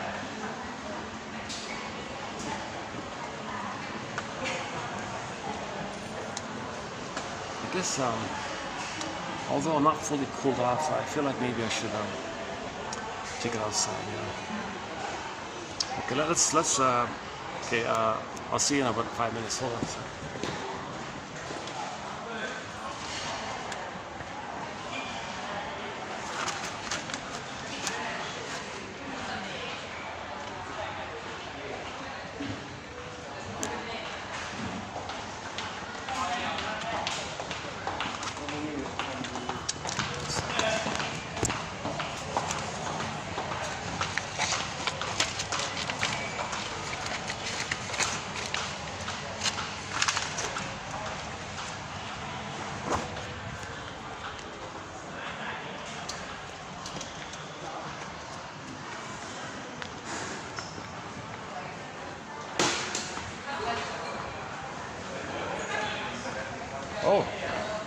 Oh, good timing. A whole group is just checking in right now. Okay.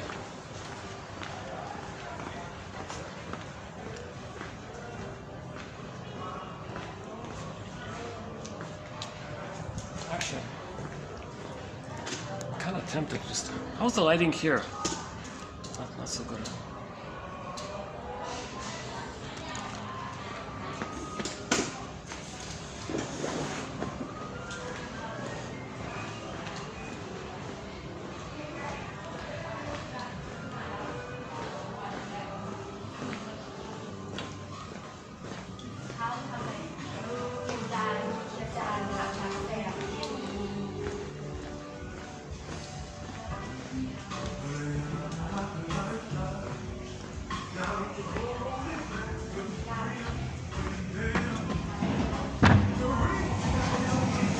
Oh yeah.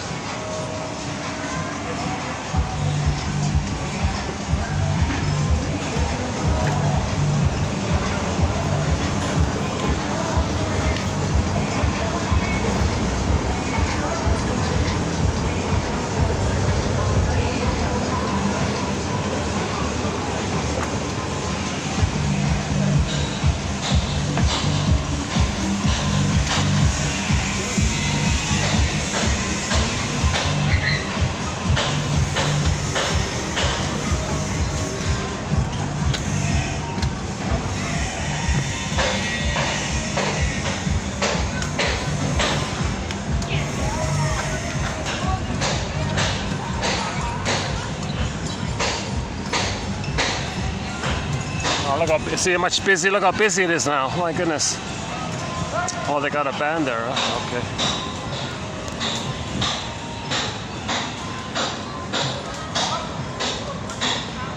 At least there's more shade.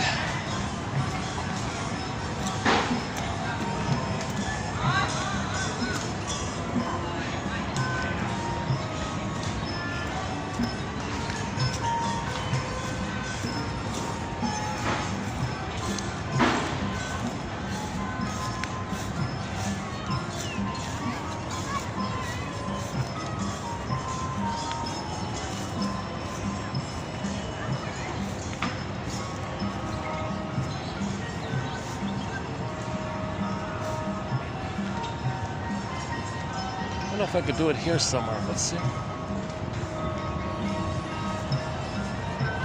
และที่จุดลงไปเมื่อกี้นะคะเป็นของคนไทยและตอนนี้กำลังบรรเลงเพลงแขกบรรเลงนะคะ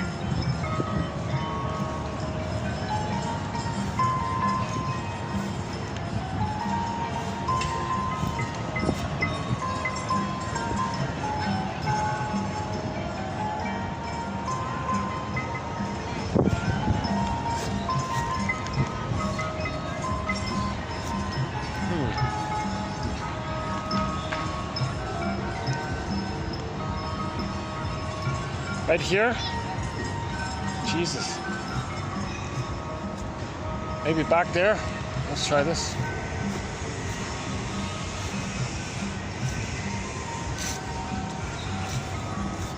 Yikes.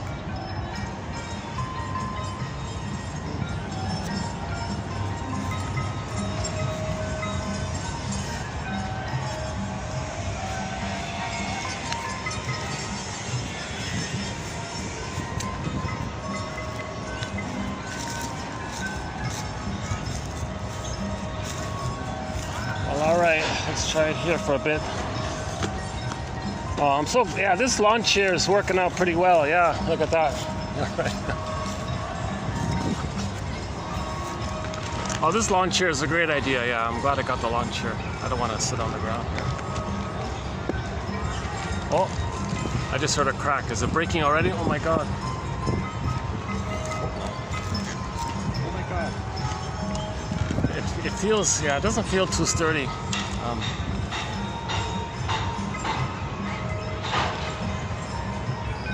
Whatever that shop was, the goods in it were kind of like the goods you'd find in a dollar store, basically. That's the best way of putting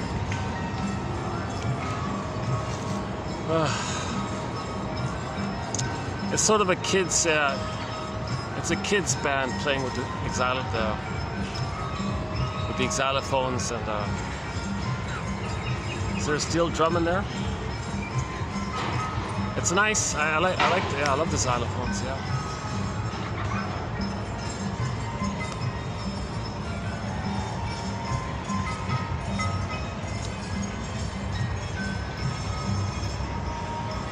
So we did the first part of the video there under that pavilion part, a bit inside there. Let's continue here with the next part, the third part. So let's finish up here. The record. Now, the memory on the record, okay, is that interaction. Baby crying for love, mother said no. Now it's on the record, right? So the metaphors, the new situations, you're going to stage it. You're going to recreate it like a melodrama, a psychodrama. You're going to act it out with people, with others. Others play you, you play them other, you can flip it, and so you're going to just recreate the thing in your emotionality, meaning inwardly, like with your attitudes and your feelings and your unconscious hope to fight with the mother, to get her to change her ways, to get the needs that you're still in that kind of place like that. Because remember, trauma is timeless, and energy is in that loop like that. So that's the power of the iceberg. Because 93% of your energy is sort of in there, right? Basically, ballpark metaphor. How about like this? Let's try this. There's a partial breeze, but not too much here. The usual litter bugs all around. That's too bad. Why don't people pick up after that stuff? That's passive aggressiveness. No, mother, take care of me. Like, so would you take care of me? I don't have to take care of the parks. I want you to take care of me. I'm angry at the idea that I'm supposed to take care of the park because mother didn't take care of me. So if mother didn't take care of him, he's communicating that by not wanting to take care of the park.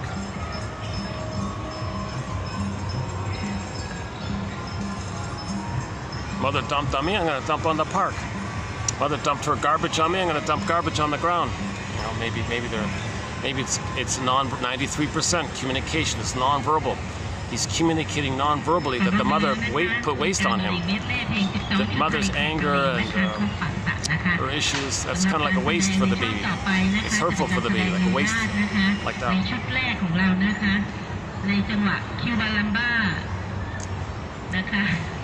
ด้วยเพลงแล้วนะคะ And that music you heard was from kids. Yeah, they were all little. จากบิ๊กค่ะไม่ต้องวิ่งกับอาจารย์ช้าๆ They're like ค่ะเดี๋ยวจะให้อาจารย์ yeah, like Riley's age in the Disney film instead of like sort of like 13-year-olds kind of thing. So they're packing up for some reason. ค่ะอันนี้ก็จากการแสดงจากศูนย์นันทนาการ Seems to be over. I guess that was it, eh? They're leaving. ขอบพระคุณท่านหัวหน้าศูนย์นันทนาการวัฒนธรรมท่านหาไทยชนก I hope there's not going to be some lengthy speech ใจ afterwards. ดีค่ะเด็กๆเดี๋ยวนะคะมองไม่เห็นมันมืดจังหวะแรกนะคะจะเป็นจังหวะอเมริกันลุมบ้านะคะเพลงที่เราใช้นะคะริมฝั่งน้ำค่ะ Oh, she has a pleasant voice. That's okay. I have to deal with it. คุณปณิตาผาสุพงศ์ค่ะ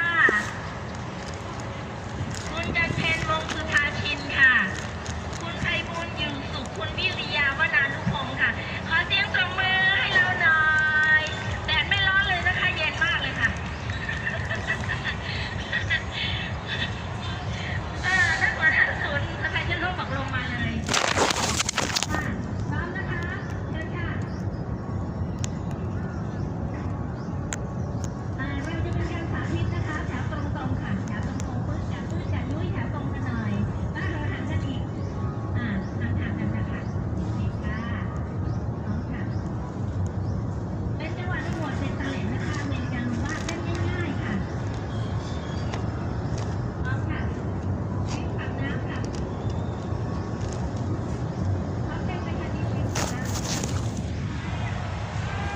เพลงยังไม่มาหรือยังไง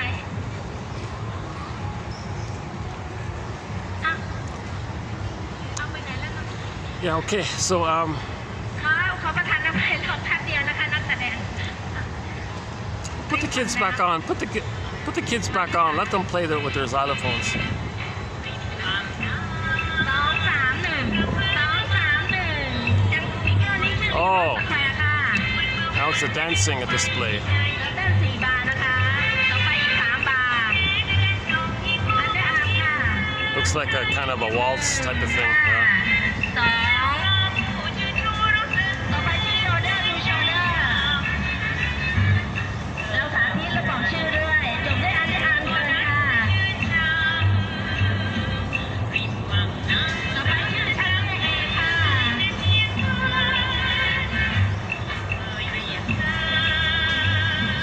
เอาเสียงปรบมือให้นักเต้นหน่อย Is she gonna talk through the whole song? Oh my god. 4 บาร์ต่อไปเจสเซบีค่ะ Somebody tell her enough already. Let the people dance. น่า Huh? รักมากค่ะ Or maybe she's saying, "Come on, join in. You can join in." Maybe she's trying to encourage audience members to join in. But who knows how to do that fancy routine? Like who can imitate that right off the spot, right? Who knows that routine, right? ใช่ค่ะ ต่อไปชื่อซิกแซกค่ะ น้องก็บอกคล้ายๆเนอะเข้าเบสิกค่ะ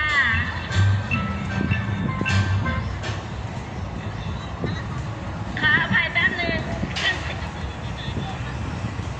เดี๋ยวค่ะนะคะเครื่องมันรีสตาร์ทเองค่ะ Okay, if she's gonna do that constantly, if she's gonna yap on like this constantly, that could be like I'm enjoying having the mic, having you all listen to me. So if it's if she's gonna do it sort of in a neurotic way, not to please people or whatever, she's doing it for herself kind of thing. Then that would be a communication that she wasn't heard, she wasn't seen. Now I got the microphone. Now you're all here. Now you can listen to me. I'm gonna talk and listen to me. Maybe เดี๋ยว like นะคะ that. เรากำลังแก้ปัญหาค่ะ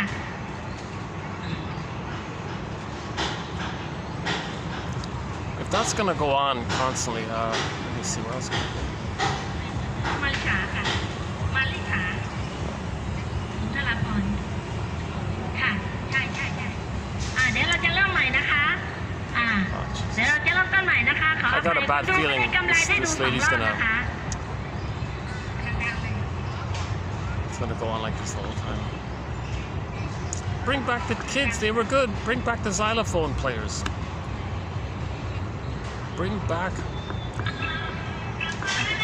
เดี๋ยวนะคะ เคลื่อนไหวนะคะพร้อมค่ะอากาศร้อนทำให้เครื่องยนต์ค่ะ2 3 1 2 3 1อันนี้เป็นรีเวิร์สสแควร์สีดานะคะ3 บาท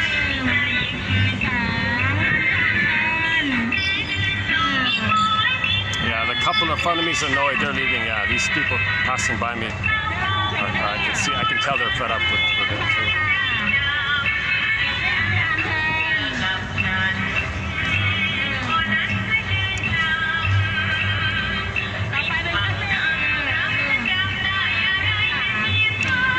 I guess I could try to go back inside, right? Or what else?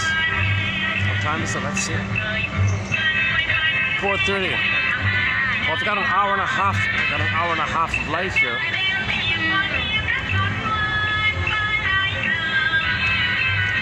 See, I'm losing a lot of time trying to deal with this kind of thing. Right?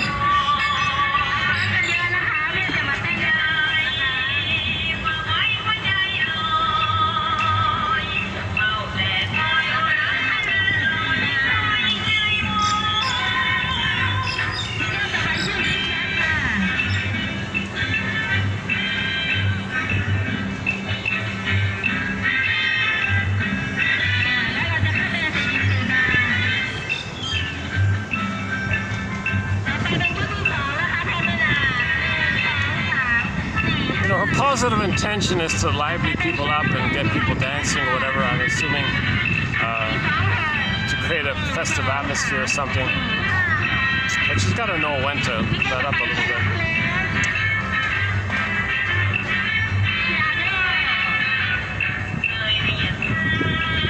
Plus, we don't get to hear the song if she's talking over the song, right?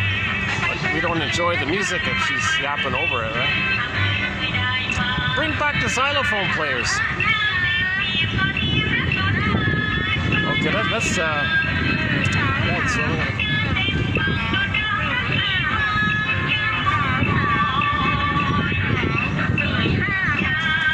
okay, I'll just go back to where I was before then, yeah.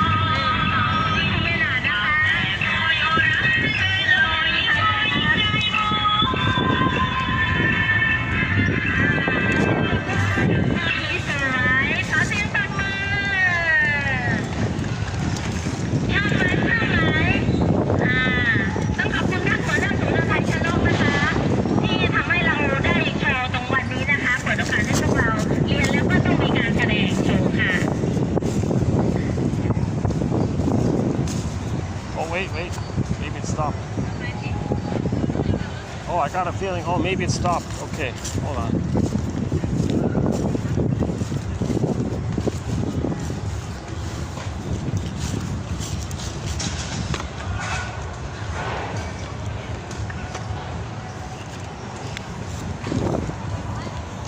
Oh, a little luck there, it stopped, huh?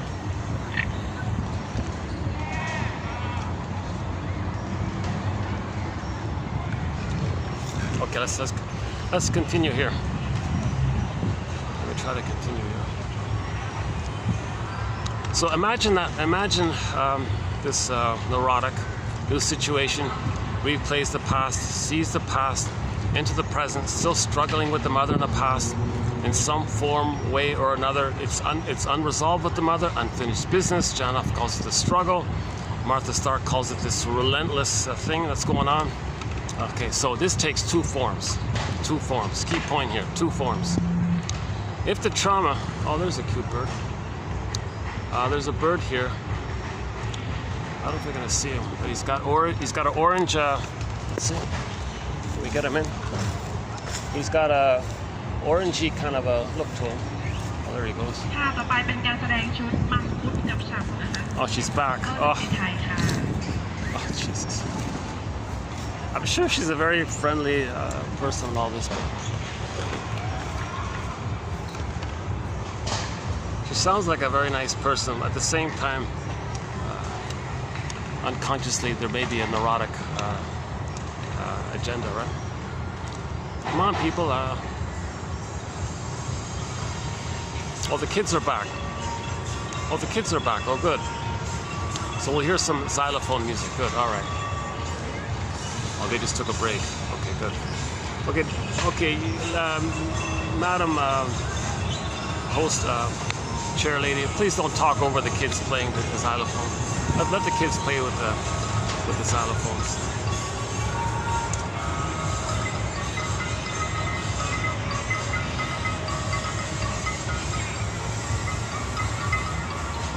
I really love the steel drums. Those are nice, right? The steel drums from Caribana, Jamaica.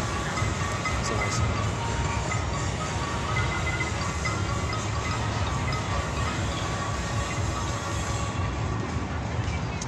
Yeah, so there are two ways the reenactment of the past into the present, where the present becomes like a new edition, a new replay, a new staging of the past, because your emotions, you want to re-experience that cycle all the time. So the present is just like a holding thing for the emotions of the past. So you're not really seeing the present for what it is. You're just using the present in a dreamy way almost. So you're just recreating that cycle in the past. Now there are two ways this repetition compulsion can take place. Okay, the more benign way, where you play yourself and expect others to be the good parent, it's not going to work, you're disappointed. So you learned what happened. When you replay it, you get your story, now you know, oh, that's what happened. Now that's trauma post 18 months. But there's a more disturbed form of this. It's called identification with the aggressor. Okay? This is when the baby is traumatized prior to 18 months. That's a more severe trauma. He can't play himself anymore.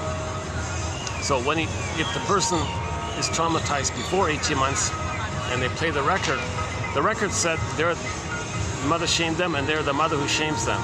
Wait a minute. The mother shamed him so many times, that's why he became her. Now he's got to shame himself? Oh my God, way too painful. It was so painful to begin with, he identified with her. Now he's supposed to shame himself even further? He can't do it anymore. So he's in his desperate survival mode here. So Mary Bowen's theory about the triangle, scapegoating, okay, evocation of a proxy, find someone else to play him. So then he'll shame them. He's doing both. He'll shame himself again, but he distracts himself from the pain of it when he shames someone else to distract himself of the pain. So he does both. He hurts himself and he hurts the other, but when he hurts the other, his attention is focused outwardly, it distracts him of the pain within. Plus, he has the blissful feeling of being one with the mother, because he's loyal to the mother. Look, mother, I'm doing exactly what you did. So he's got a blissful feeling. Now the pain of it all, the proxy expresses the pain, and the remaining pain, he's numbed over in the trance.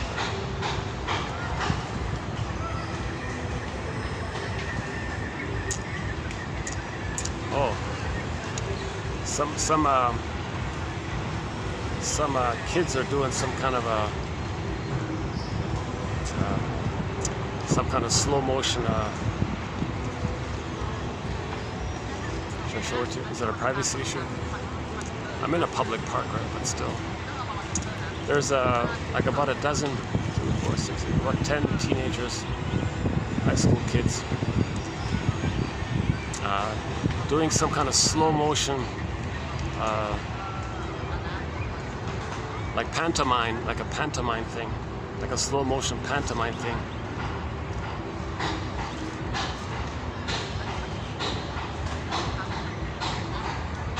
I don't see the filming. Where's the filming? No filming.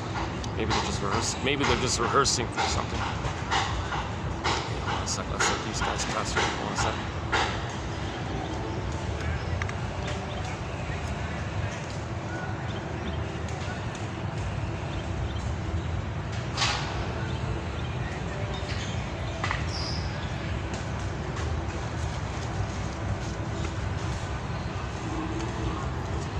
Yeah, it looks like they're rehearsing for some kind of play, like a drama, like on a stage or something.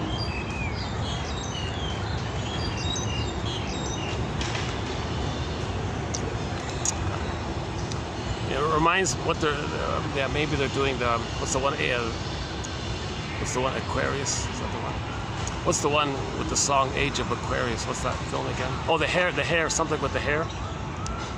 What's that one again? Hair, just simply hair. Is that the one? Forgot. Anyway. Oh, there's the sun. Oh, I got the sun blaring. Oh, I got the sun reflecting on the thing there.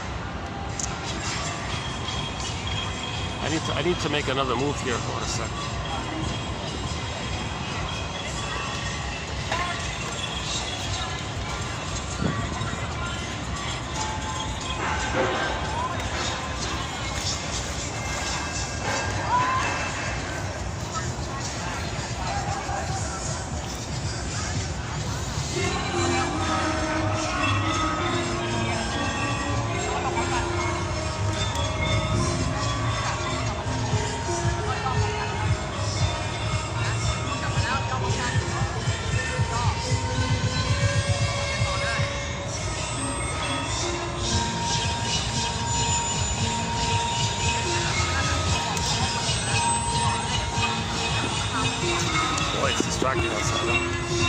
I gotta get used to it. I gotta get myself used to this kind of thing.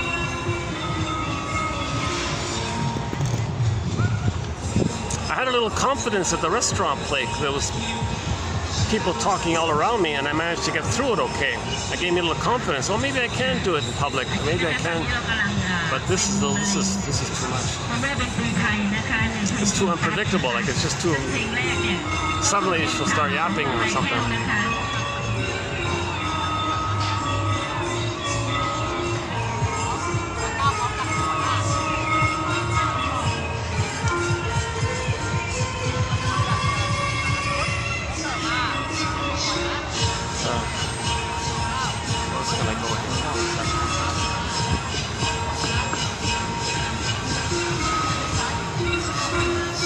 Back on me now.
แล้วนะคะเมื่อกี้เพลงแรกที่เราเล่นไปคือเพลงชุดนะคะตามด้วยเพลงขาของเรานะคะโชว์ก็จะเป็นโบราณนะคะอีกสักหนึ่งชุดนะคะ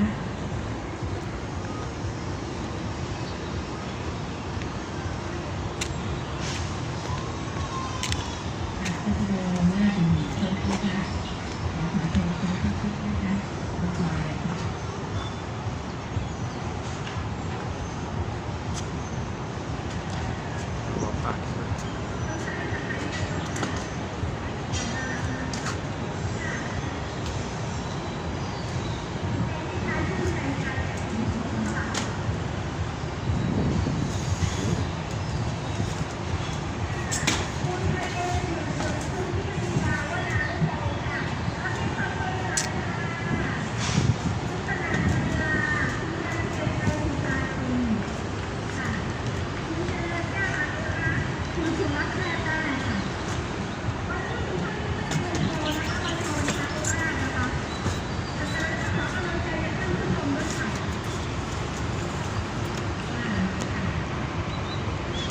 Try this.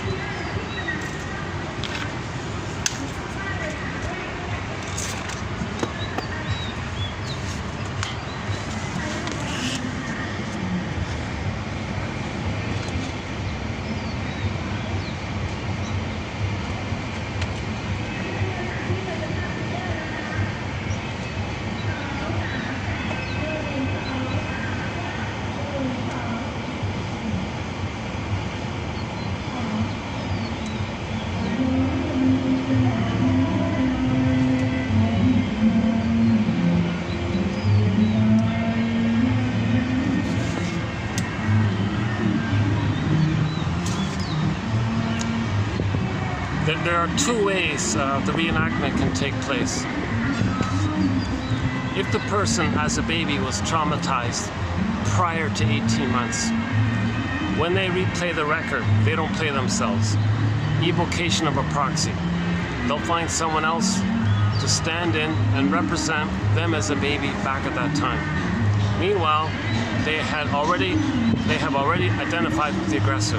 So they're the shaming mother who shames themselves. Once again, too painful to shame themselves. So, but you want to replay the scene. The person as a baby was crying for love, mother said no. Now the stinger mode is, well, find someone else to play you crying for love. So you find someone else to play you. Hey, you be me as a baby crying for love. You need something, you want something, you need love, you're vulnerable, you're trusting, you're innocent. You be like that. Okay? And I'm gonna be the mother says no to you. So he replayed it. He just found a proxy to play him. Remember proxy, someone who feels for you, plays a role for you, does something for you, plays some identity for you. So you just find a proxy to play you, but you shame yourself. That's part A. That's the part where you've identified with the aggressor for your attachment needs. Now, how do you continue the battle with the mother? How do you continue the struggle with the mother? Come on, mother, change your ways.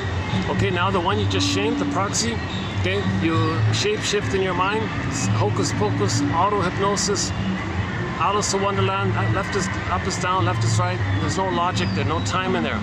So suddenly the proxy person you just shamed, you now magically, instantly see that person you just shamed is suddenly, poof, they're your mother who hurt you back in the nursery. Now you're back in the nursery, now you're gonna fight with the mother. Now you're gonna be you, and now you're gonna play yourself, and you're gonna fight with the mother and see the proxy. Okay, proxy, now you play my mother. Now you want to control the other person. Now you want to hate them, you want to control them, you want them to change. Oh, you got a pigeon here. All right. There he goes. Get him in. A pigeon just landed in front of me.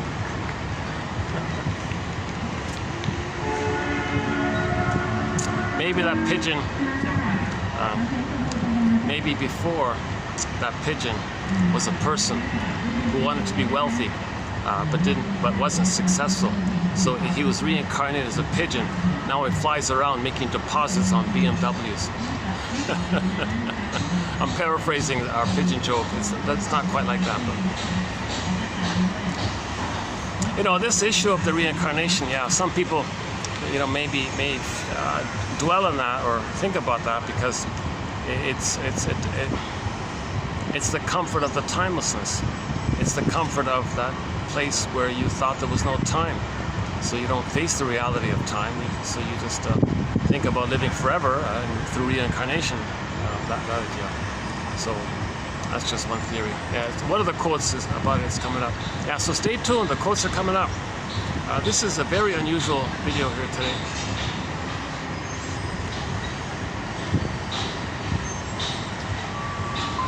Yeah, I'm having odd mixed feelings actually, to tell you the truth, yeah.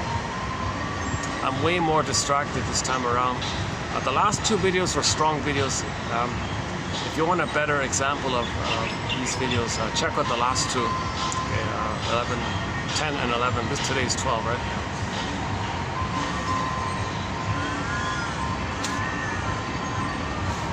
Okay, so hocus pocus, auto hypnosis, double focus, double think, flip flop. The proxy who just played you as a baby suddenly is your mother who hurt you. Now you play yourself, now you want to fight with the mother. So you want to control the person in the present. Now you hate the person because you did hate the mother. The baby is loyal to the mother and he hates her. So the loyalty part is he imitated her. Now the hate part is he wants to fight with her. So the poor proxy is doing double duty. Okay, the proxy is playing him, and the projector changed the proxy, and suddenly the proxy is playing the mother who hurt him. Now the projector is going to fight with the mother. The poor proxy can't say, hold the phone here. I'm not you in the nursery, nor am I your mother in the nursery here. But he's in survival anxiety. He's at the place, in this timeless place, trying to feel safe with the mother, and the mother's force feeding him. The mother's putting the rubber nipple or the honey on it. The mother's is doing it wrong, or she's doing it in a passive-aggressive way, and the baby thinks he's a goner like this. So he's in survival anxiety. And if a good example is if the baby does bite the nipple, he has no understanding that maybe the mother's in pain or something. He's not there yet. So that's why later on people don't care or have empathy for others, because they're in that survival mode that the baby's in, struggling with the breast mother who's frustrating him. He didn't reach that place of knowing that the mother's a person with feelings, so he doesn't care like that. So if you say to somebody with a stinger personality pattern, geez, your behavior's kind of hurtful like this, they don't care. They're coming from the emotionality of the baby struggling with the breast mother. Why should they? Why? No baby's expected to be that developed yet. So those are the stinger personality patterns. You'll hear their slogans. I don't care. Survival, my greed or your greed. Number one, either or.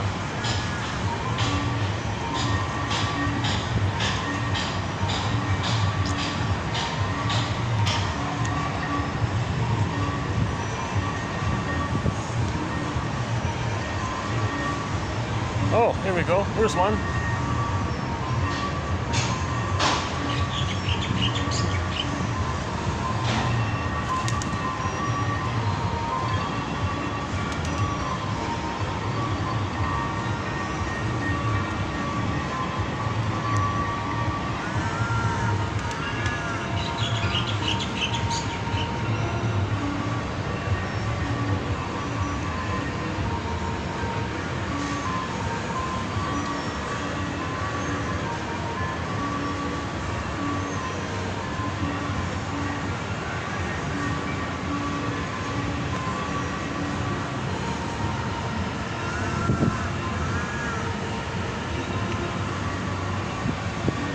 Here's another one.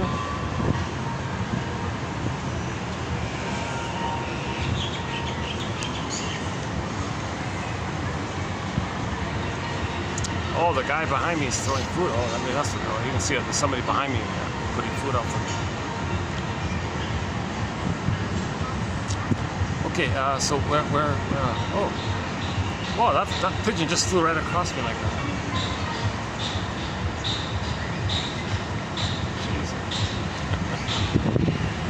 Okay, okay, so this is the issue. This is the issue. This is neurotic. Spending your whole life fighting with the mother, basically. Okay, when there's trauma, there's the unconscious hope for the fulfillment of old unfulfilled needs. Now finally, you realize this. The death of unreal hope is the birth of new life. Then you get back. Snow White wakes up. So you got to realize this. So that's the first step. Realize it. So I think an excellent place to start in our collection here is to read all of the quotes on repetition compulsion, Paul Levi-Russell and all the rest of them.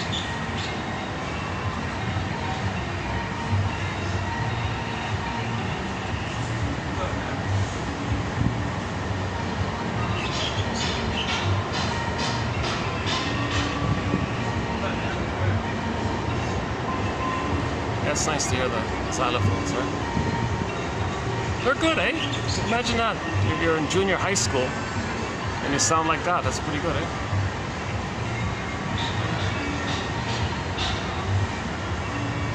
Oh yeah, they're like I'm gonna say the range. There's 4 of them. 3 of them are really smaller. They're probably like in that 12, 13, 14 age. One of them is a little older. He might be like 15 or 16. But they're all playing in unison. They're all playing together.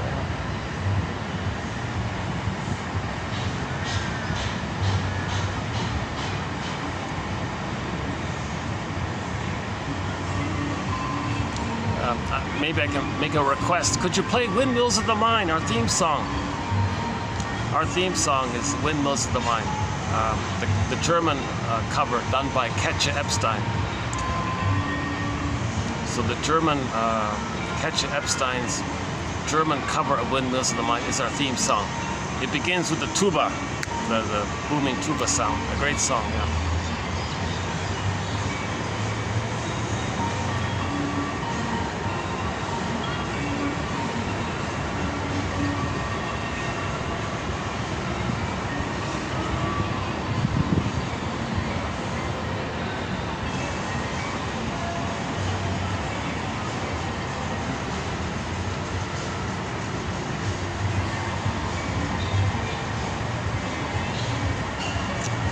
I'm a little distracted by some of the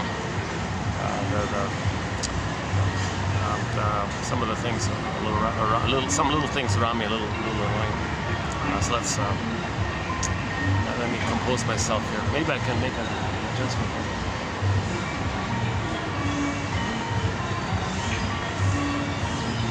What if I, yeah, let's try that.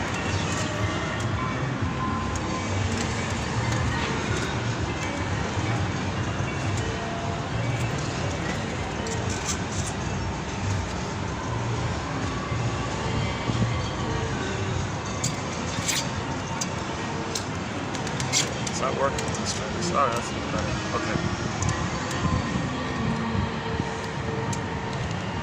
Yeah, so, okay, let's talk about the clingers and the pleasers. The more benign way is that people play themselves and expect others to be the good parent to help them complete development. Not going to happen. It isn't that past. So, like, once again, when we replay, however it is, the more benign way or the more identification with the aggressor way. So the benign way is, oh, other people are disappointing. Oh, I was disappointed. Okay, and the stinger way, oh, I'm treating people negatively with my cynical humor and all this negative attitudes like that. Oh, that means that's what my mother did to me. She was angry. And I'm just like her now. Oh, I see. And now I see innocent others as me, and I hurt them the way my mother hurt me. And now I flip-flop. I see the innocent ones with in an angry way. Because now I see them. Now I see that person as my mother, and I'm still fighting with my mother. So you're loyal to the mother. So how do you be loyal to the mother and express your anger at her? Kind of. So the stingers have more. In the case of the stingers, in particular, shall I compare thee to an onion? So like more layered kind of thing. There's more flip-flopping going on. The clingers are more simple. They're still looking for love directly. Stingers don't do that. They find proxies to look for love for them and say no to them. And then hate them because now they're the mother who hurt them. Now they're fighting with the proxy. Their mother seen in the proxy.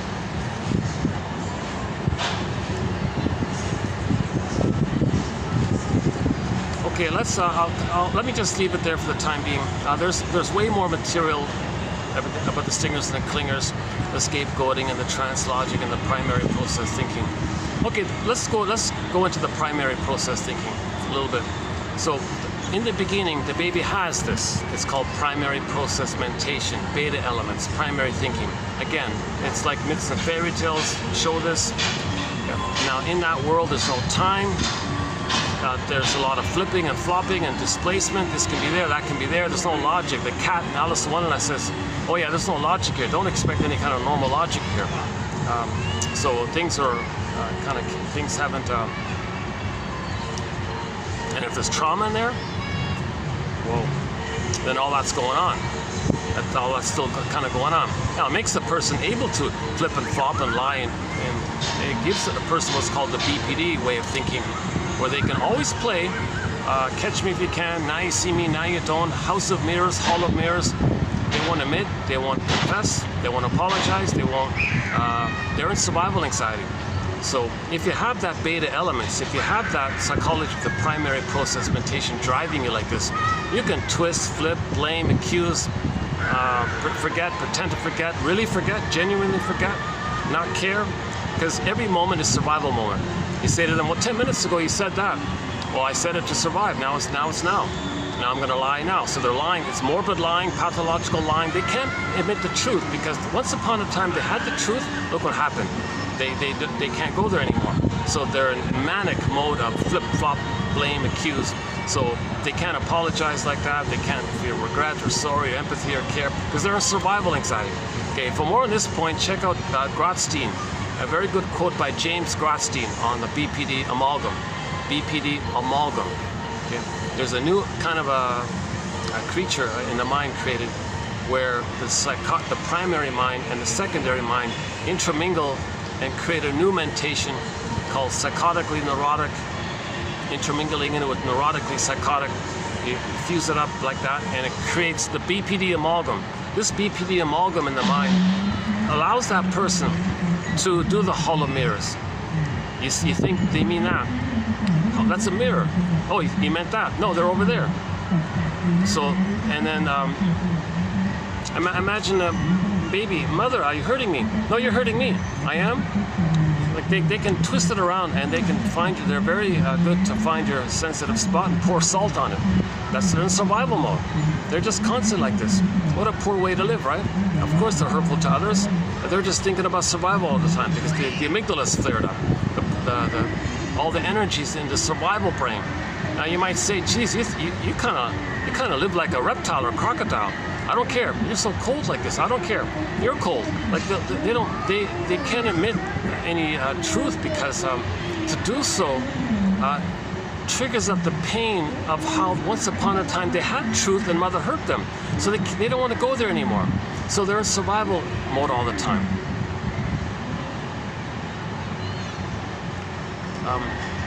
Okay, so let's talk a little. So one of the main features, one of the main core features of this primary process meditation is timelessness.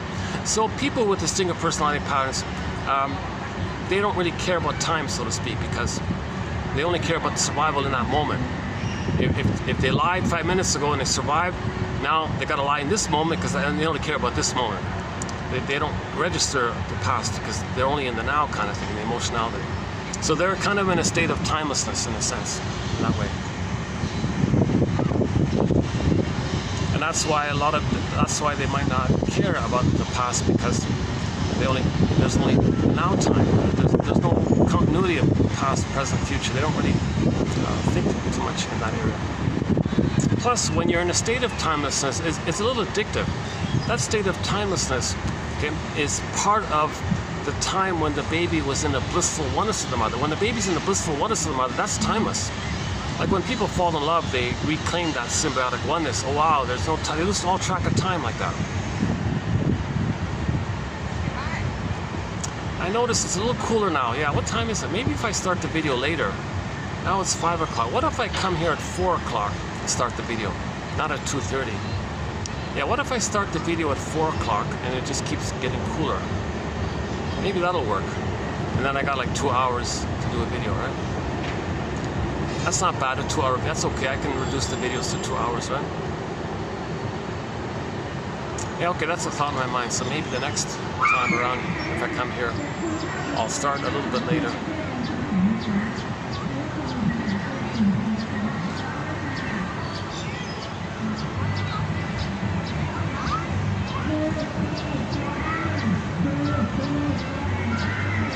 Oh, there's a whole bunch of pigeons.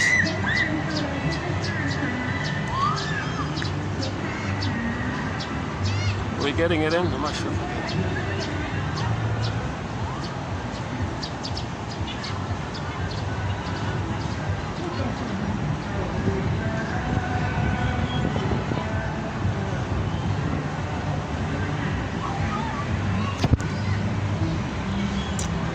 Oh yeah, if this chair breaks on me, maybe I'll see if IKEA sells them. I didn't even go in there yet.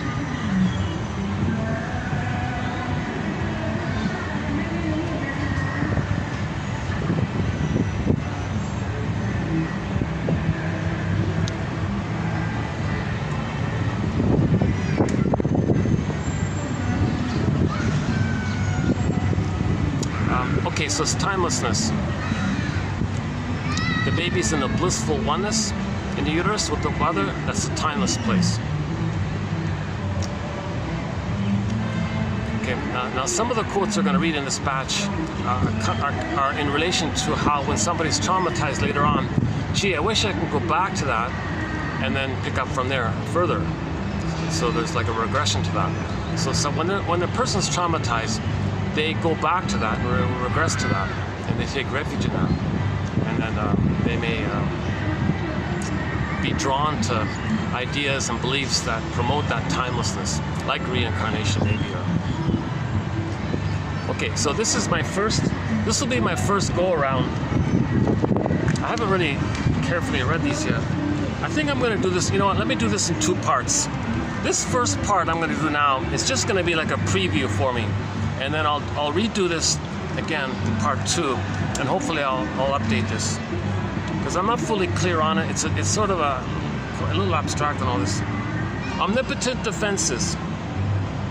Okay, so an omnipotent defense. So when the person's traumatized, they regress in their identity to the time in the uterus when they were on the throne. That's omnipotent, right?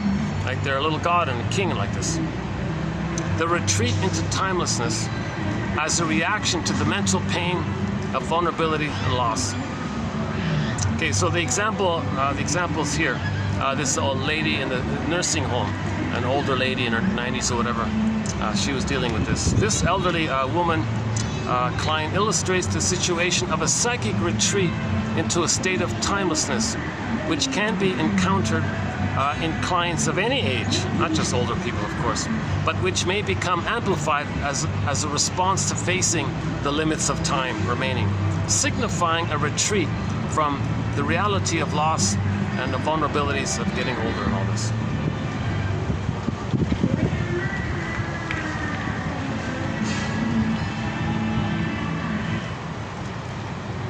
I don't have a full story about her, what they fully mean, but I'm kind of guessing the person is dreaming of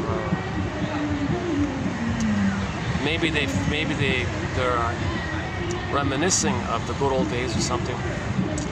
They want to stay like that, maybe.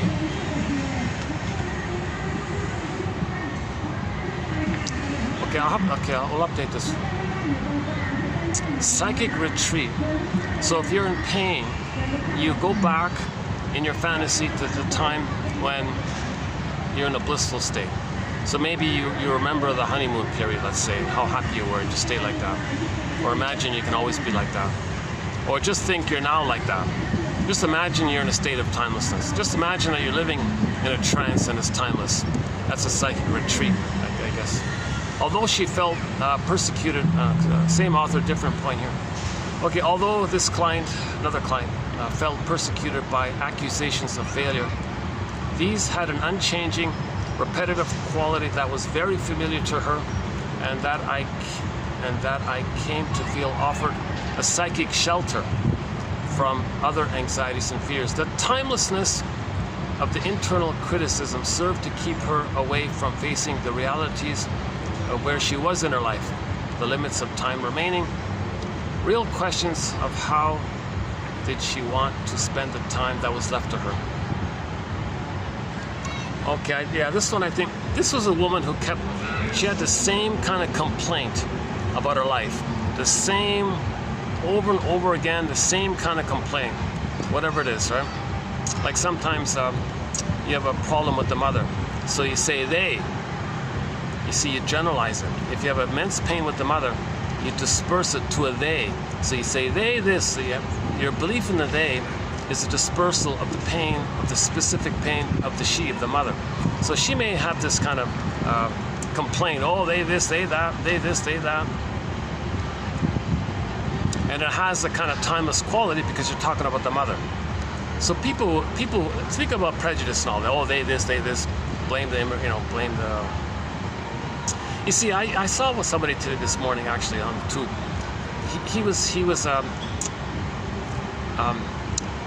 He was referring to people who are victims of the pillage and the plunder, which he's a part of, right? And he didn't feel better. Now he blames the victims. Now he's blaming the people who are victimized by the pillage and the plunder and saying how terrible they are. So you take it back, okay? For the love of narrative medicine, you take it back. He is saying when he was a baby, he was a victim and he complained to the mother. So maybe mother hurt him. He's the mother who hurts him. He's both. He's the victim and the mother. So he hurts others, complains, and mother didn't change her ways. Okay, take it to the present. He finds innocent people, sees them as victimized by the plunder system, which he's a part of, and then complains to those very people, thinking he's the baby complaining to the mother. So he is the mother and complains to the mother. He is the mother and fights with the mother. So most of this, so that's another theory about prejudice and all of this hate rhetoric and propaganda, okay, where you're blaming the victims of the pillage and the plunder system. People just trying to survive like that, and I hate them suddenly. They're victims of your investments or whatever, your companies or whatever, and then now you hate them. Okay, that's the timelessness. The baby was hurt by the mother. He becomes the hurting mother, so he hurts others, flips it, and hates the one he now thinks hurt him back in the nursery. This is all timeless, so he's addicted. He feels a psychic shelter. Here's a new one there. Prejudice is a psychic shelter. Prejudice is a psychic shelter. All these characters who are blaming migrants and immigrants, all this, that's a psychic shelter. Because you go back in the brain of the timelessness of the mother who hurt you. That trauma bond with the mother, you and the mother abused, you being a victim by the abusing mother, and you were one with her like that. Okay, you're in the timelessness.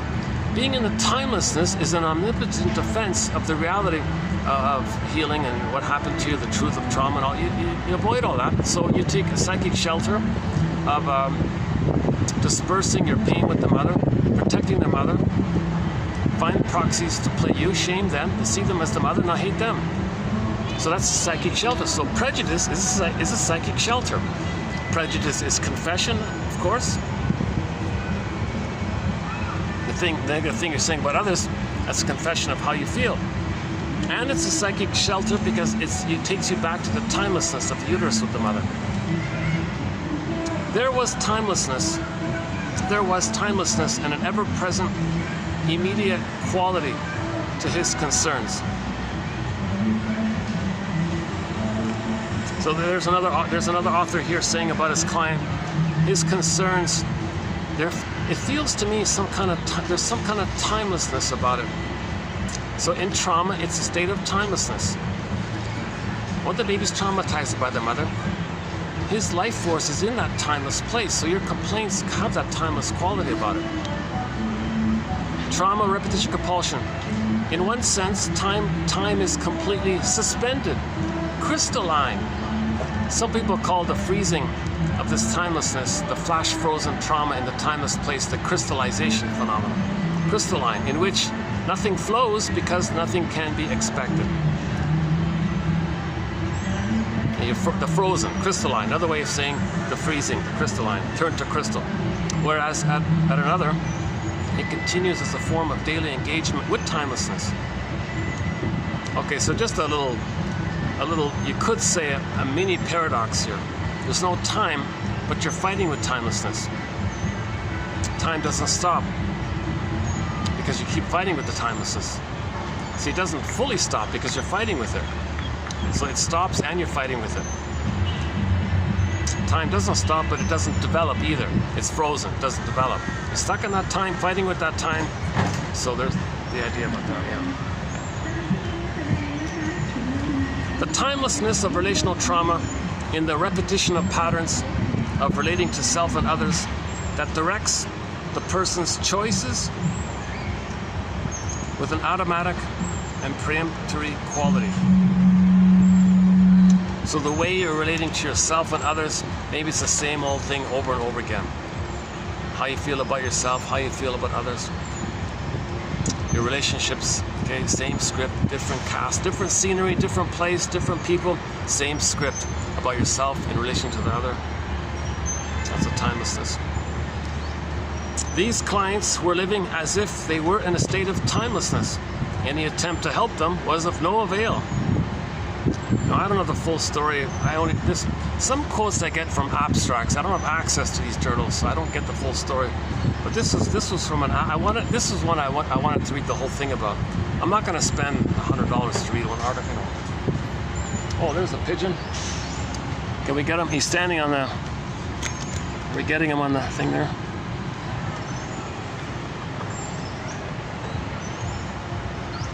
It's amazing that how each pigeon is a little unique. No two pigeons are exactly alike.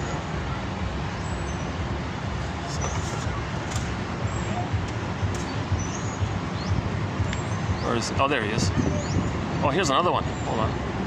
Oh, no. People there. Are we getting him in? There he is, right?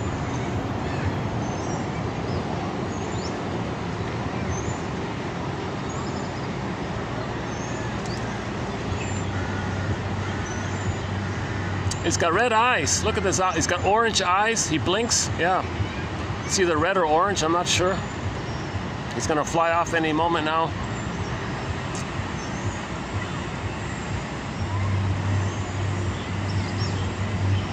Nice looking bird. Look at a handsome bird. Very simple. Very simple. Yeah, the pigeon's one of our companion animals now. Yeah. We got the blue jay, the crow, the heron, the loon, and others. The cat, the gecko.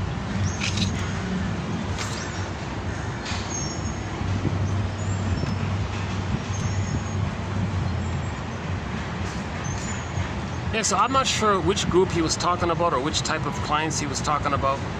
But if they're in a state of timelessness, or just think about a person. Think about a person with a stigma personality pattern. They're in a state of timelessness. Somebody with the narcissistic pattern, the bully pattern, the aggro pattern, they're kind of in a timeless place. You can't really help them when they're stuck in that timeless, crystalline, frozen, flash frozen. They're stuck. They got to know themselves that they're in that state. They got to reflect on themselves and then ask for help if that's the case. But pointing something out to them when they're not ready, they're stuck. They're frozen like that. They can't do it. One expression of the perceptual timelessness of the unconscious is seen when people do not feel themselves growing old. So that's maybe an expression, like a part of us senses, geez, I don't feel any kind of older. I still feel the same like I always did. Now there's a continuity. That's good in one way. In one level, that's normal. But there's a part of it maybe that's linked into this issue of timelessness. So I didn't fully get the full picture on that. So these are vague quotes here. Hence, I got to do this in two parts. See if I can get some. I'm trying to learn that myself, by the way. Literary representations. Okay, so in literature, when somebody's traumatized, the author would somehow talk about the timelessness of it all. So, all right, next one here. Infantile neurosis and the timelessness of the unconscious. These two suggest that early patterns and repressed infantile wishes remain unchanged, but they influence adult behavior. Okay, so infantile trauma, infantile neurosis, the timelessness of the unconscious. So these old wishes. So play the Ginger Rogers clip. Go to Lady in the Dark, the classic 1940-something film, Lady in the Dark, starring Ginger Rogers. Go to that scene where she's talking to the shrink, and she says to the shrink, here's a successful businesswoman, all this, she thinks she's so mature or whatever. She tells the shrink, I can't believe this. Here I am running this empire or whatever, this fashion magazine, whatever. Oh yeah, it was a fashion magazine or something. Yeah, whatever it was. I forgot. Doesn't matter. She said to the shrink, I'm driven? My life is driven by these old infantile childhood wishes? That's what's pushing me? That's the iceberg that's driving me? A mature woman being driven by these old wishes of a child? I can't believe this. She was like...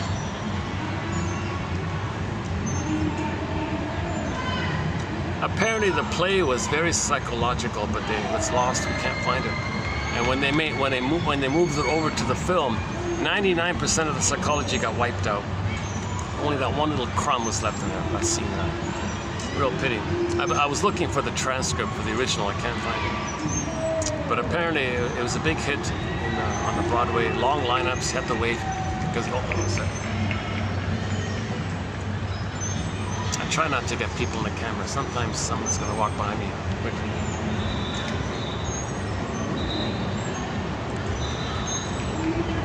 Progress moving toward the future implies a different worldview than the timelessness of the unconscious, a core tenet of psychoanalysis.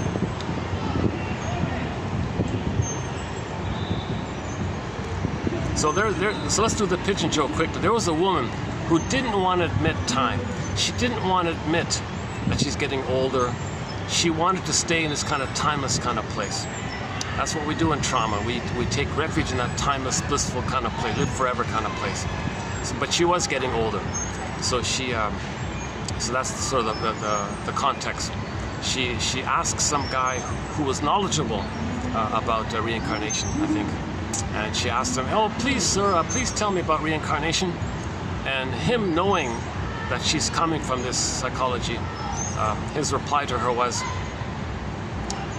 "Oh, it's funny how things turn out. I once knew this guy who wanted to be wealthy during his lifetime. He was reincarnated as a pigeon and made a deposit on a BMW."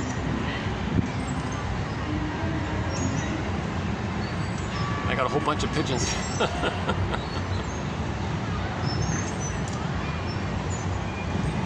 So he didn't shame her for the joke, so she felt validated. She wasn't shamed, so she felt safe, so she got a little tension released by that. So usually when you feel tense and you feel safe with somebody validates you, you feel safer, then the tension is released through laughter if it's if it's sort of a superficial thing. If you're dealing with a deeper thing and you feel very safe with somebody, you might weep because so when you feel safe, stuff comes up, right?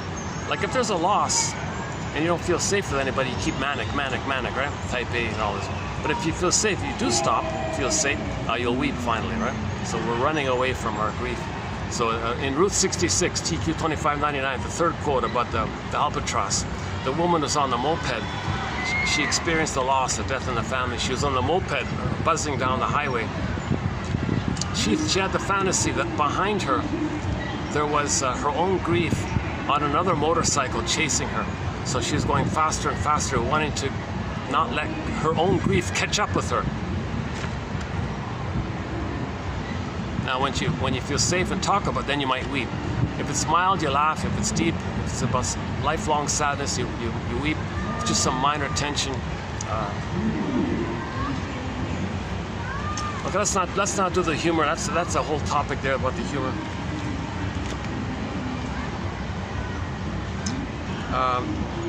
Okay, Bomford 1990 points out that the timelessness of the unconscious corresponds to the notion of an eternal deity, and the spacelessness of the unconscious corresponds to the ubiquity of the deity, implying that these characteristics are projective. Okay, so when we project the timelessness of the uterus and the first 18 months, that timelessness, okay, then we may say there's some forever deity that represents the timelessness. Now, your no sense of space, no time and space, so then you say, oh, the deity's everywhere. So when you project that refuge that you had in the uterus or nursing and all that, timeless, vast, mother's omnipotent, mother's all power, mother's all giving, mother's unconditional, she's vast, she knows you all the time, she's everywhere all the time, she's everywhere, she knows you.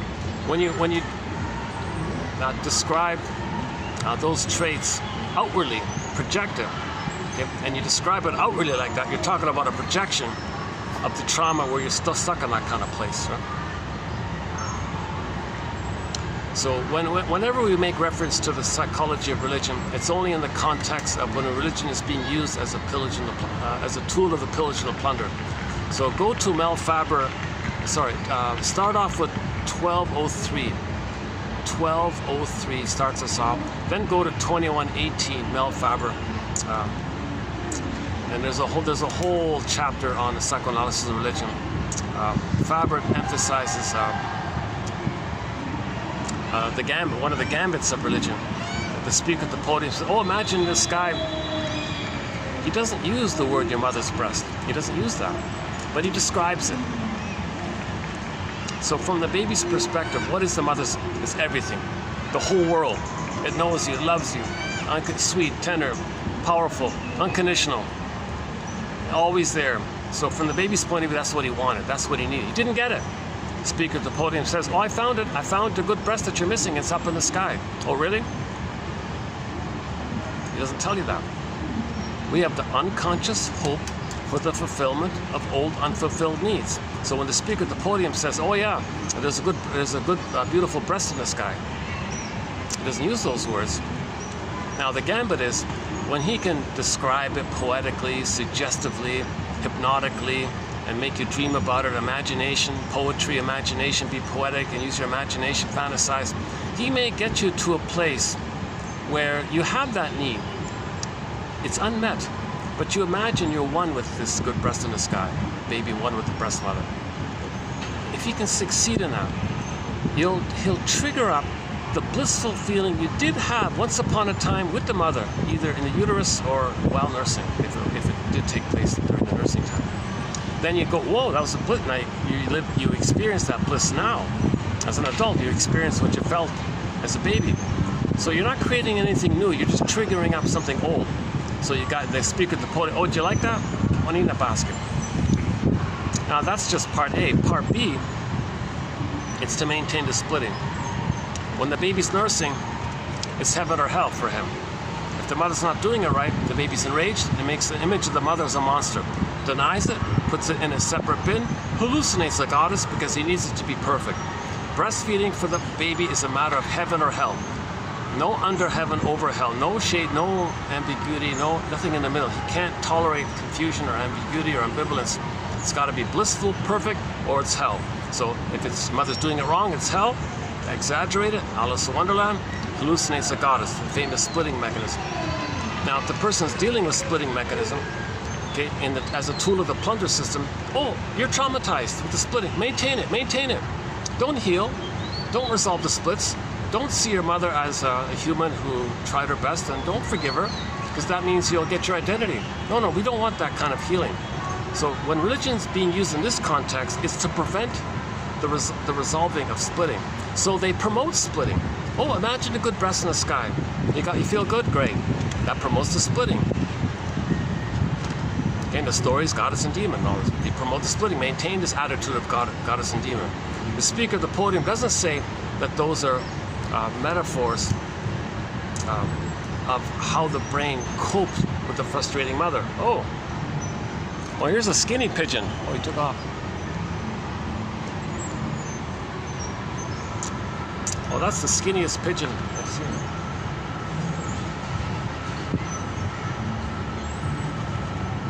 There's a classic pigeon. Yeah, they've got a classic look, right? The black and the gray like that. Well, there's a big one there.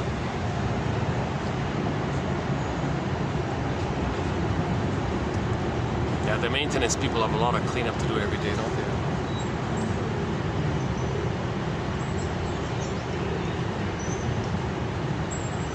Well, that pigeon looks a little... that pigeon needs a doctor. He's a pigeon doctor.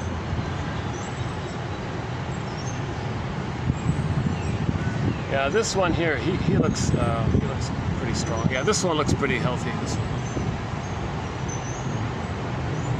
Yeah, most of them are in good shape. Most of the pigeons look fine. Yeah, I didn't realize. I just saw this time today. I didn't realize how red and orangey their eyes are like that. The color of their eyes.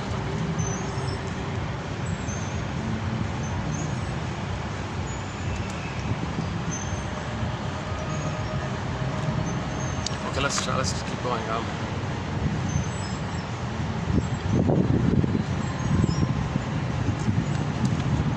So in the baby's brain, Alice in Wonderland, it's pictorial, it's primary process mentation, Alice in Wonderland, Mystic Fairy Tales.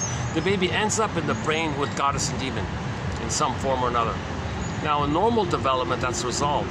But if somebody's traumatized, is stuck there, they look for help. They go to the speaker at the podium, help. He takes advantage of that. Oh, imagine a good breast in the sky, feel good? Okay, good, put money in the bank, takes your money. He didn't help you. He just gave you a little blip of the good feeling that you had in the uterus. He didn't resolve the splitting. It makes you feel a little better in a moment, hence the idea of religion being the opiate of that famous slogan there. Because when you imagine that you're one with the breast, it is a blissful, excited kind of feeling. Robert Bly jokes, is a kind of ecstasy, like a kind of a. Now, when the baby's in that place, he's not addicted because he's advanced from a prior state, passing through it. He's not going back to that. When a person's traumatized, they want to go back to it. Then you're dependent on it. You get that blissful feeling. Then maybe it's considered a little addictive like that. So that's the whole topic. We could spend 10 hours just on that one. But 1203 is a good start, and Mel Faber's quotes I think would be a good follow-up. And Lloyd DeMaz and all the other ones.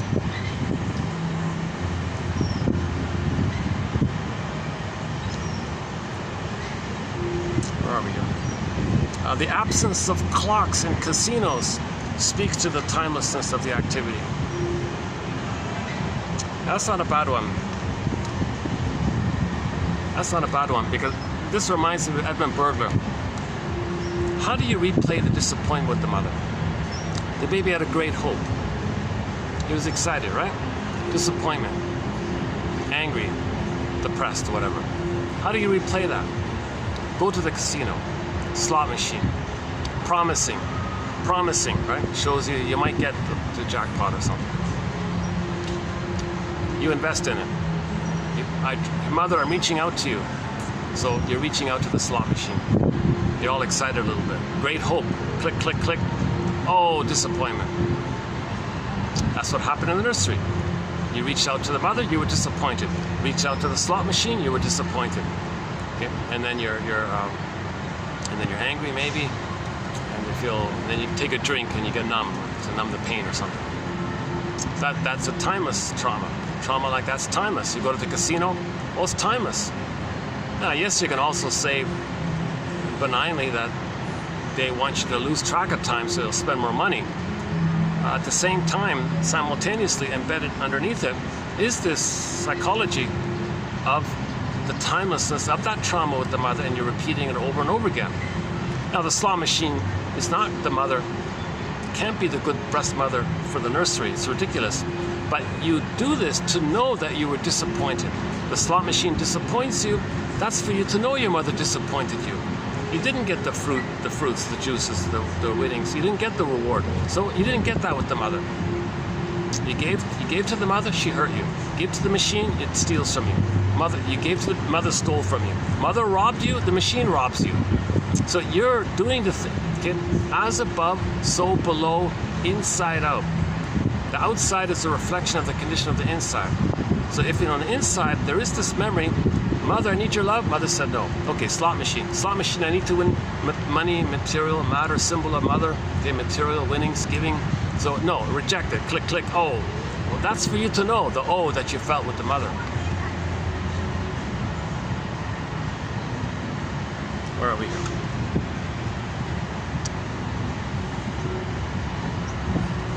Oh, some mothers.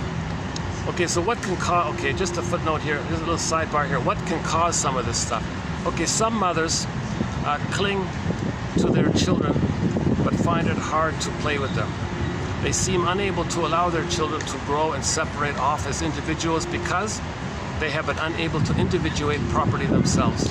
Their options as parents are limited because of the development of constricted neurotic facades. And then they might be angry. There's the talionic issue.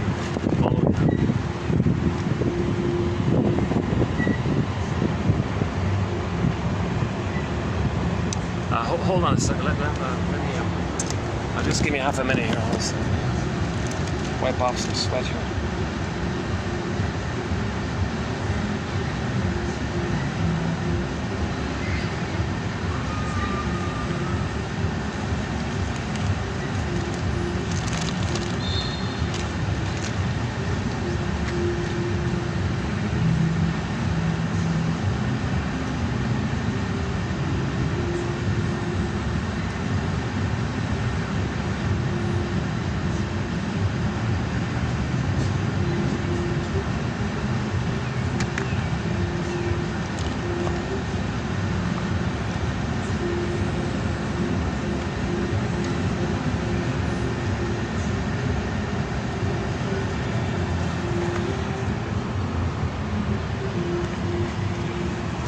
think I'll try to wind this down soon here. What time is it? Let's see.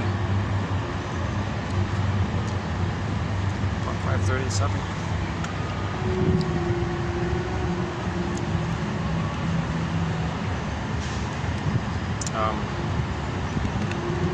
Most of us are surely sometimes struck dumb, taken out of ourselves, overwhelmed by a sense of depth, as the poet Robert Frost said, tripped headlong into the boundless. Given by something a feeling of timelessness, even though this may be only for a moment or two. Maybe something in people's lives, maybe there are times when we are reminded of an immense trauma and we are able to go there for a minute. So you're in that kind of, you lost track of time kind of thing.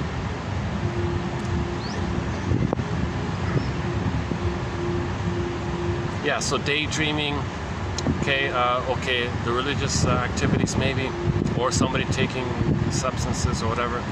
Okay, this is sort of linked to the timelessness of it all. Again, going back to timelessness, regressing back to the state of timelessness where there's no time, where you're in that blissful where you were in that bliss kind of place where there's no time. That's a defense mechanism to not deal with the pain of the reality of the present. So daydreaming is in there as well. I did a lot of daydreaming. I noticed myself in school. I daydreamed pretty much the whole time.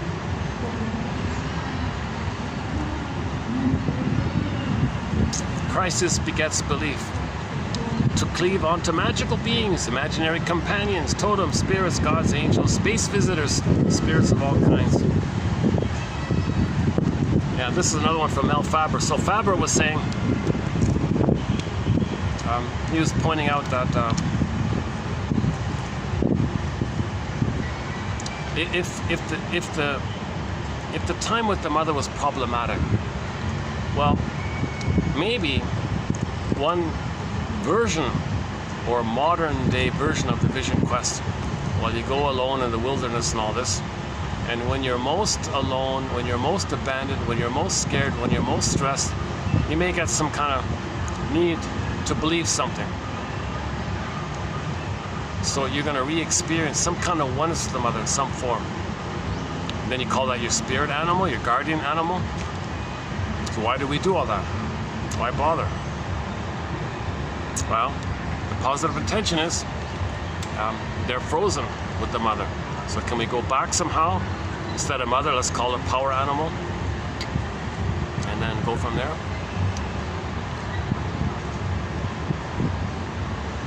Crisis begets belief. Timelessness is synonymous with narcissistic reunion with the pre-Oedipal mother. So there's cutting to the chase there. Timelessness is synonymous with narcissistic reunion with the breast mother. If anybody was traumatized during the breastfeeding time, they may get that timeless. Let's go back to Riley for a minute in the trailer, Inside Out 2 trailer. When Riley saw that beautiful Valentina woman, she had her pupils dilated. Like, wow, you know? Time stopped for her, in a sense, when she thought she was going to be in that blissful oneness. So, oh. Can we get him? Let's see. Are we getting him in?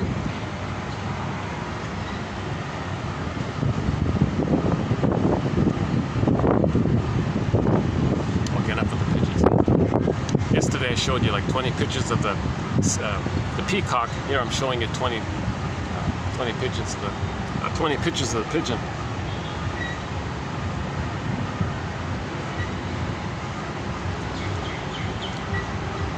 The lack of descriptive details, the absence of specific location in time and space, as well as the absence of proper names for the characters in fairy tales, contributes to a feeling of poetic timelessness.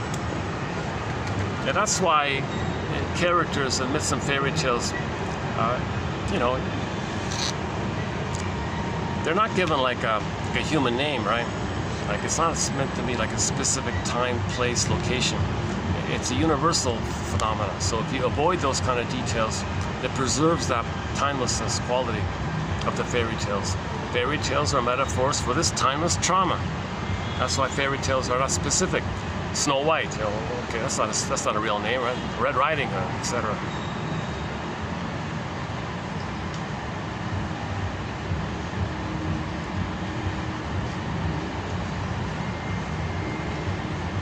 Oh boy, and okay, the last one here, yikes.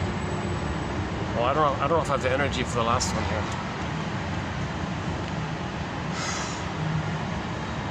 Yikes. I was hesitant whether or not to include this one here. And I wasn't going to include it. It was going to be in the honorable mention pile. And sure enough, I turn on a news clip, and here's a guy promoting the very quote I didn't want to include. Oh my, okay, let's bring it in now. Now making me bring it in kind of thing. So I saw some clip about some typical unloved man, a man who was unloved. Okay, the mother was emotionally immature, the mother was emotionally unavailable. Okay, an unmothered son. Okay, so there's that need to recreate that blissful oneness. So he doesn't accept otherness yet. He can't accept something other, himself or the mother.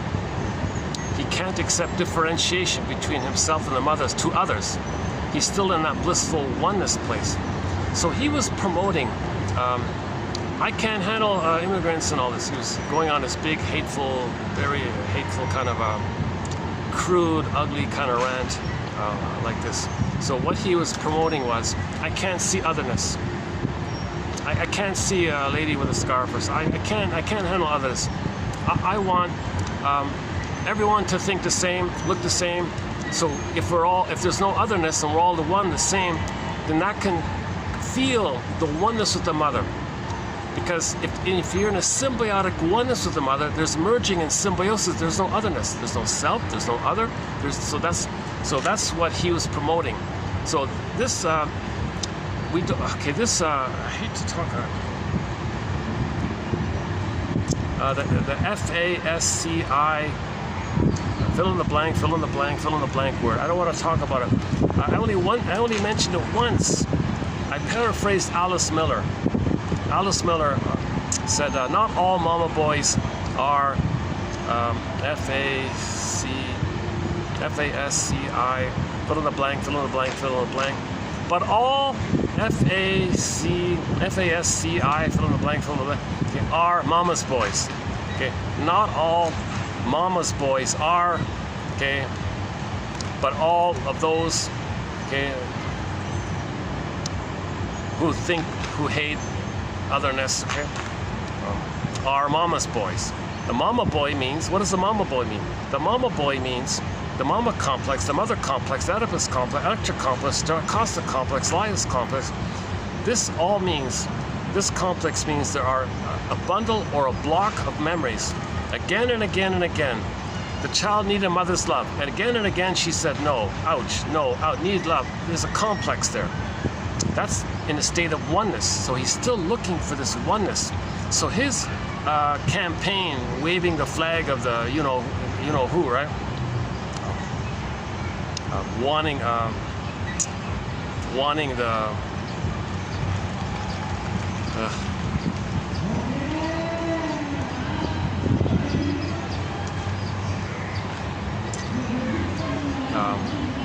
not wanting to see anybody who speaks a different language or different culture or different background. Not get that whole area. So him crying like this, like a baby, saying, I want oneness with my mother. I want everybody around me to also be one with the mother. I want us all to be one with the mother. We all have mother complexes. We were all traumatized by our mothers. None of us can handle otherness. I don't have my otherness. I can't see my mother as an other. We're still in that symbiotic phase. So this issue of the FASC, okay, you trace it back to this. That's the underlying point of it. Okay, now let's read the quote. The seductive timelessness and omnipotent state, okay, that's for the individual. The social equivalent, inside out, as above, so below. The social equivalent is the spread of destructive tendencies and dictatorial ideologies that reject all forms of otherness. As, for example, in the case of the spread of FASCIS, fill in the blank, okay, quote, the idealization of purity, free from otherness, and an unconscious fantasy of fusion with the maternal primary object. So they're still looking for the breast. Okay, yeah, people with prejudice like this, people with hate propaganda, they're still looking for the breast. They can't accept their own otherness, they can't accept the identity of others, they can't accept their own identity, they're still with that unresolved symbiosis. This unresolved symbiosis can take place if the baby's removed from the mother. Okay, if the baby's put in a crib and cries himself to sleep, that'll do it. The force feeding, the rough handling, the mother not being around. Oh, cunning tale. Don't remove the baby from the mother when he's born. Leave the cord, leave the placenta, hand him to the bosom, all is good. He'll latch on, suckle, all is good. If that's removed, he lost his symbiosis. He can become an FASCI, blah, blah, blah. Okay.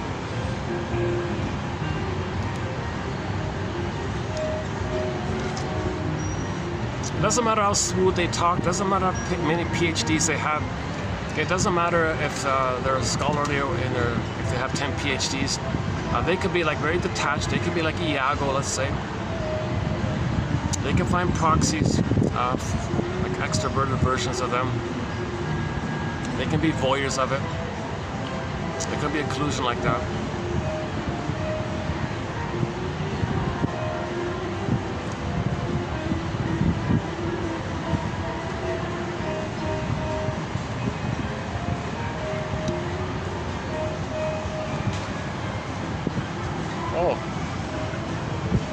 Oh, there's a, I see. Oh, do you remember I was telling you there was some kind of acting going on, like now it's on stage, yeah.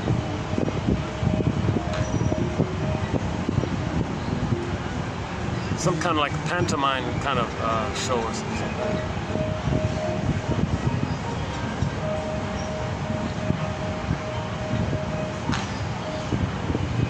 You probably won't see it if I show you. Sweet. You're not going to see it, but it's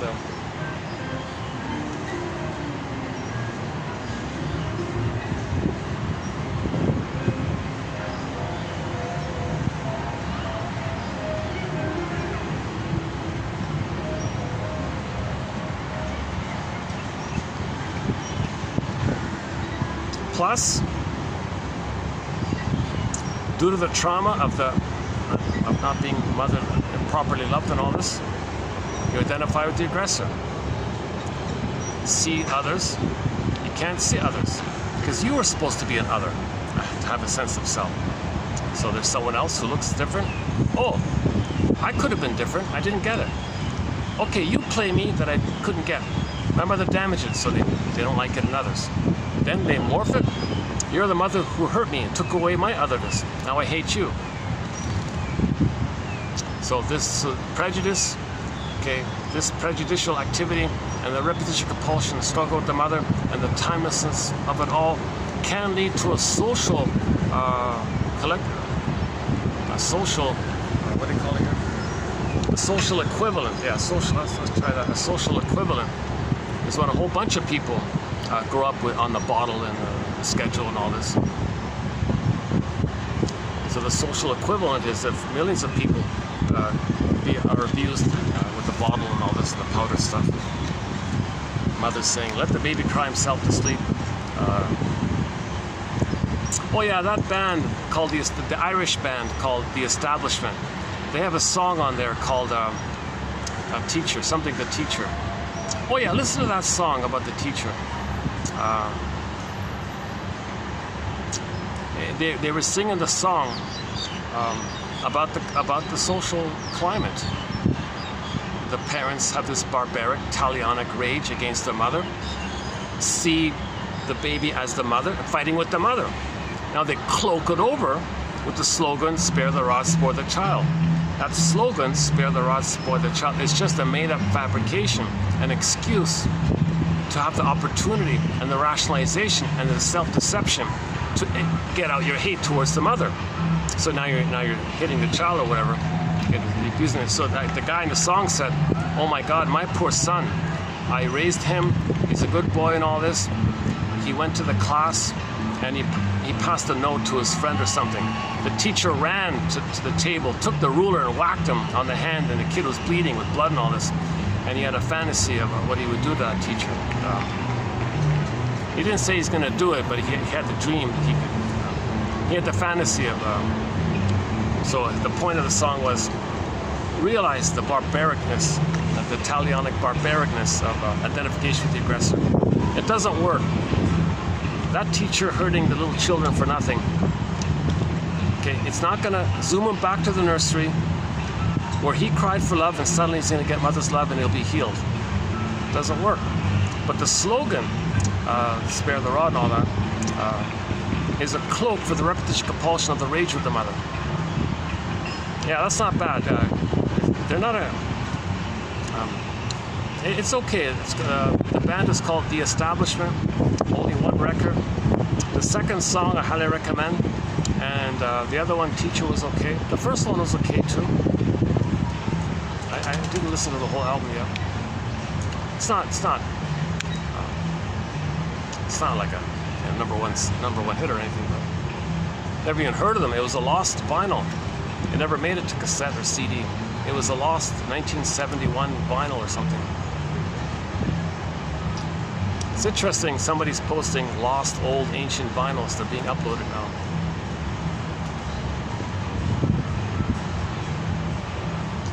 You know, in a way, it's like our quotes. A lot of these quotes come from printed, lost books. But I'm picking the best. I'm not just randomly posting everything like they're doing. I'm being selective here. So the gift, I think, of this collection is the selection. I'm being a little careful about it. Usually they fit Grice's criteria for communication. Are they clear? Are they on topic? Are they relevant? Is the manner friendly? Is it? Are you learning something?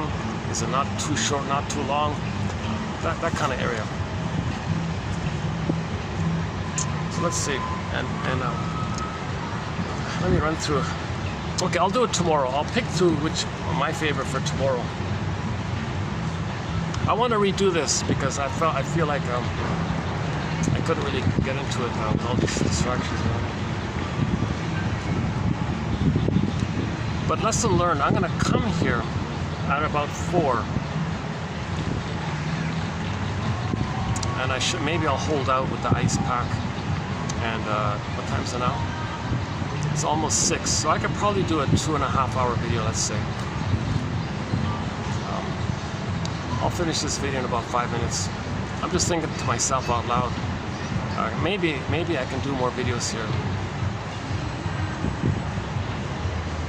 It's a little not. Parts of it are not too clean and all that, but there's a lot of pigeon drop.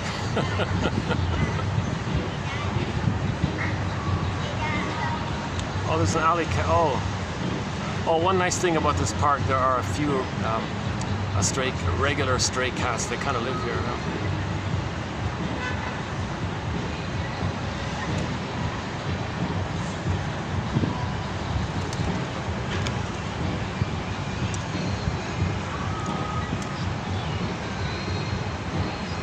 I can see people talking across over there, and I don't hear them. So I'm confident people aren't hearing me.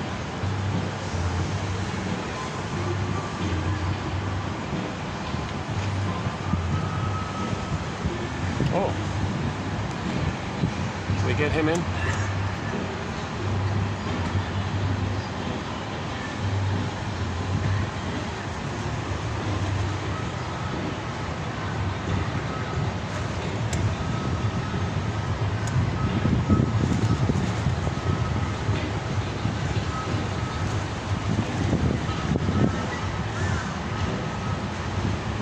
Oh, that one looks like a crow. Yeah, that's a very dark one. Yeah, the crow, the keeper of psychological knowledge, spiritual knowledge, according to indigenous people. Now, he's clearly a pigeon, but for a minute there, I thought he was a crow.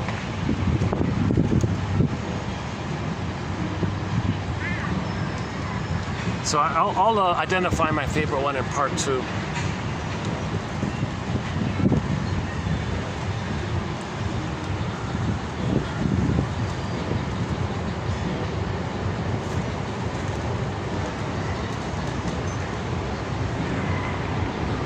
Maybe the Corbett one here, L Corbett.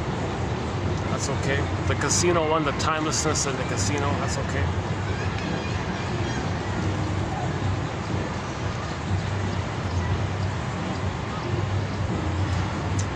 After all, what are the laws of the unconscious? Condensation. Okay, so when you wake up in the morning, things can condense into one scene.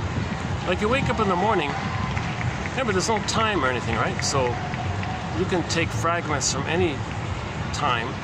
There's no time, so that's why it can all be in one place. You can take a scene from your childhood, something on TV, something that happened to you yesterday. You can put it all in one little scene.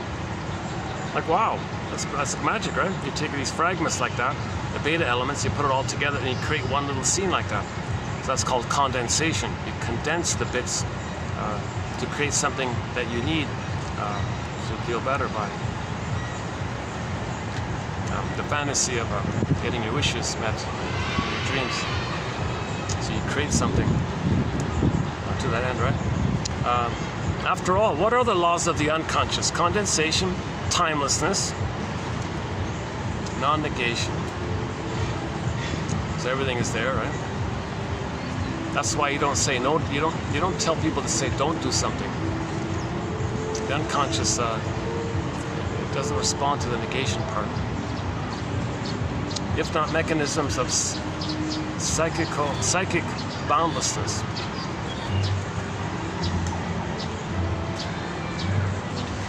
Last one here. Okay, Freud, let's end up here with Mr. Freud. Mr. Freud, 1915, in his conceptualization of the unconscious, considers that the unconscious has the features of condensation, displacement. Okay, displace. Like an emotion to one person, suddenly it could be to another person. Oh, some baby birds there.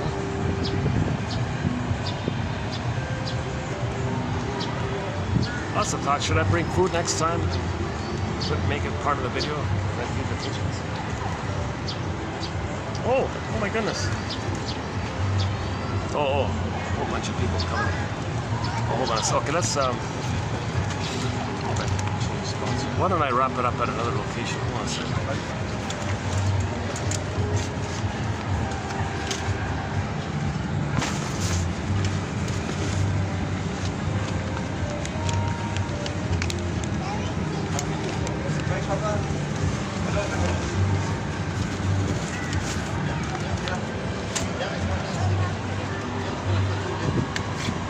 Oh, there's a turtle in there. Oh, I got a turtle in there.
Second.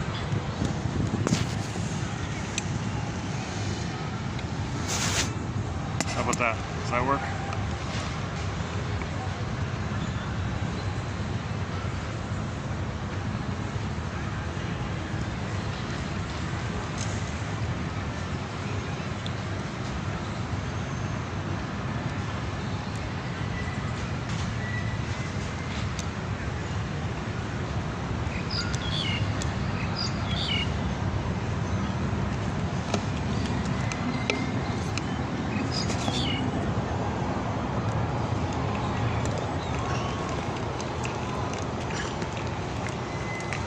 Again, 1915. Yeah, let's borrow the pyramid image for the iceberg. The tip of the iceberg is your consciousness, and let's imagine that white line being the water level, and everything under the water is unconscious. Darker. Now notice it's darker, so that's the unconscious and the conscious. So the brightness of the top, like we could say that's your conscious, the light of your consciousness. Now realistically, that white line should be higher, right? Because 90, if we go by the 50s quote, 93 is unconscious, only 7% is conscious, right?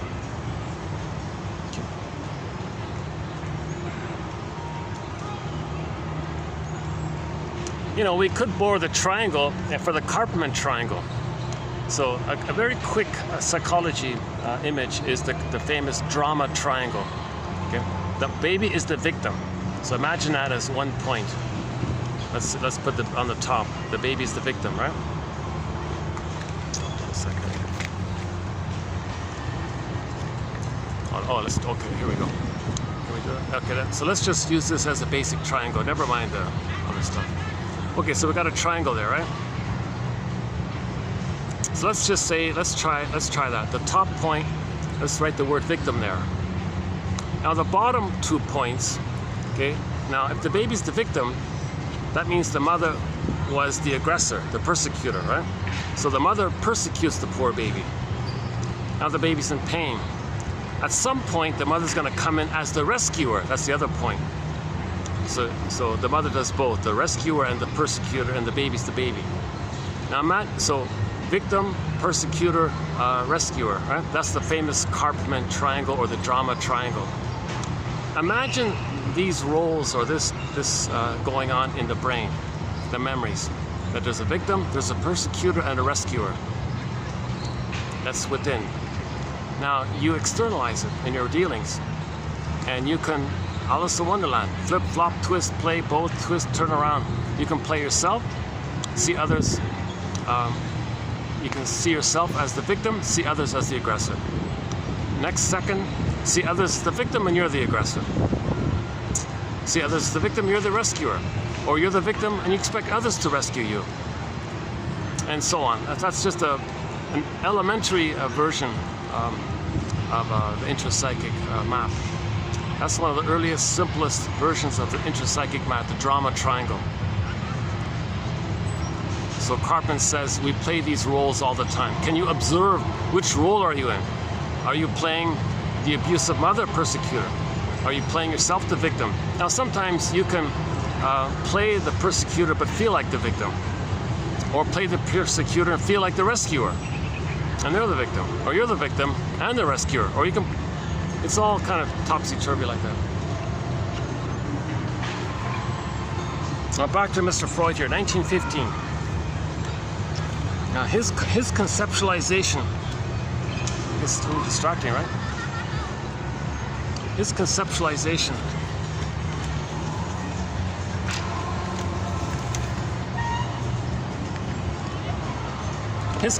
oh, still there. Okay. I guess it's meant to maybe like a gold. Is it meant to be like a golden image or something? See, if it's golden, we're looking for our gold. We had our golden ball, we lost it, and we want to get it back. So there's a symbol of gold. We're looking for gold. We're looking for our inner gold. We're looking for our feelings. So we're looking for our feelings. So there's the body, okay, there's the embodiment, and there's your feelings. I feel, therefore I am. You see, so you could do it that way as well, right? There's the identity, your authentic. If you have your authentic identity, your body, there's your feelings. Your feelings come from your amness. I feel, therefore I am. So we could borrow that, we can twist it and say, I feel, therefore I am. See, in trauma, all that's gone. Both of them are buried or something. It's gone, unavailable, frozen.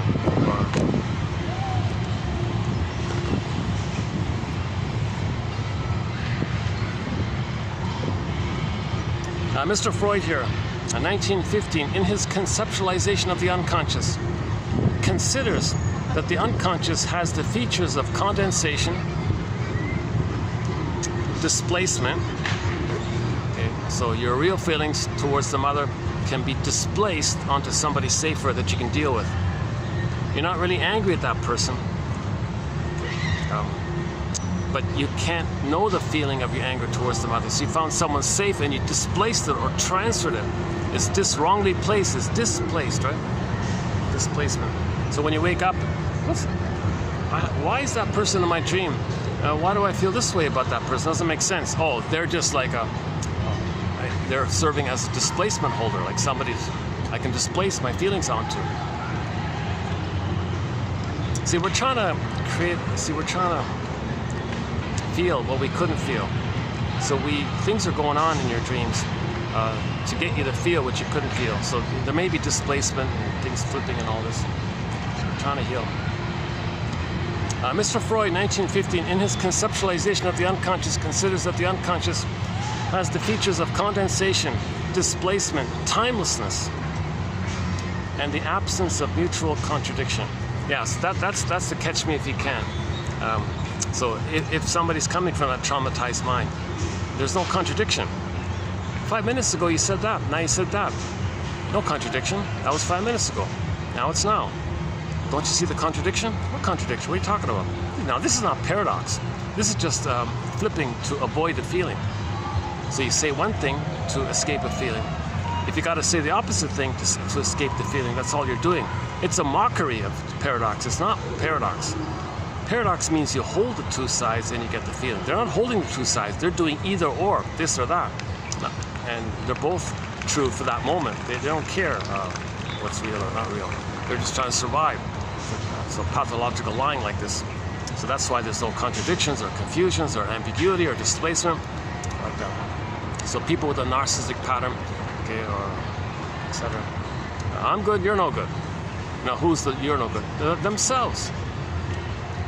They displaced their sense of defectiveness, unlovedness onto others and see that in them. They regress to the time in the uterus, omnipotent defense of timelessness, and say, well, I'm good, and you're no good. But again, the you is a proxy for them. And they split off and revert to the infantile place, the on the throne-dom place. So the sense of self is split. The real self, the authentic self, which is Shane, how this can happen? He'll take the part that he had when he was in the uterus on the throne, and by that, it's called self-sufficient superiority complex.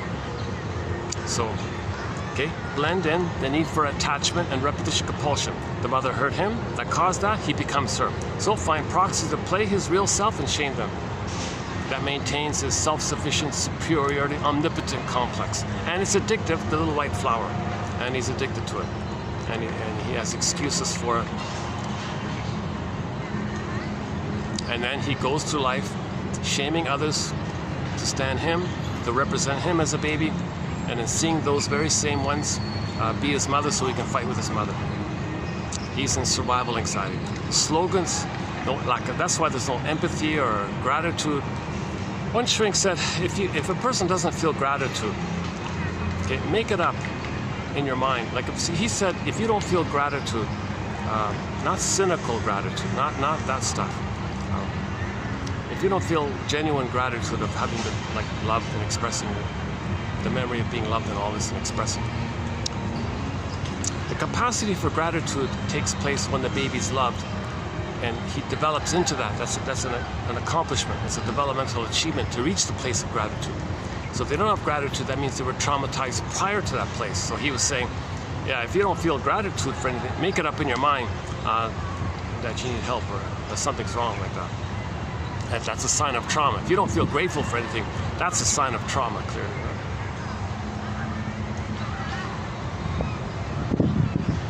If you can't mourn losses, also a sign of trauma. These bitter, stingy, grumpy curmudgeons with negative philosophies, sign of trauma. Solipsism, sign of trauma. Negative, dark, black, sadistic humor. Some shrinks say people who are obsessed with horror movies and violent movies, and that's also a sign of trauma. That's why I didn't like that association. A famous actor who plays horror movies and all this was the voice of a movie about Gibran's poem about children. The gap is too great. They're trying to poison that beautiful poem. That's a wonderful poem. I highly don't recommend that one. go to instead the Irish band called The Establishment. The second track on there, Your Children, entitled Your Children Are Not Your Children, a line from the poem. Honey on the Rock. I'm not crazy about that version of it, but anyways. But better yet, just to read the thing. Just to read the thing yourself. That's the best way to do it. I haven't found any narration of it that's nice. I haven't found any singing of it that's nice. Maybe it's out there, I just haven't found it yet.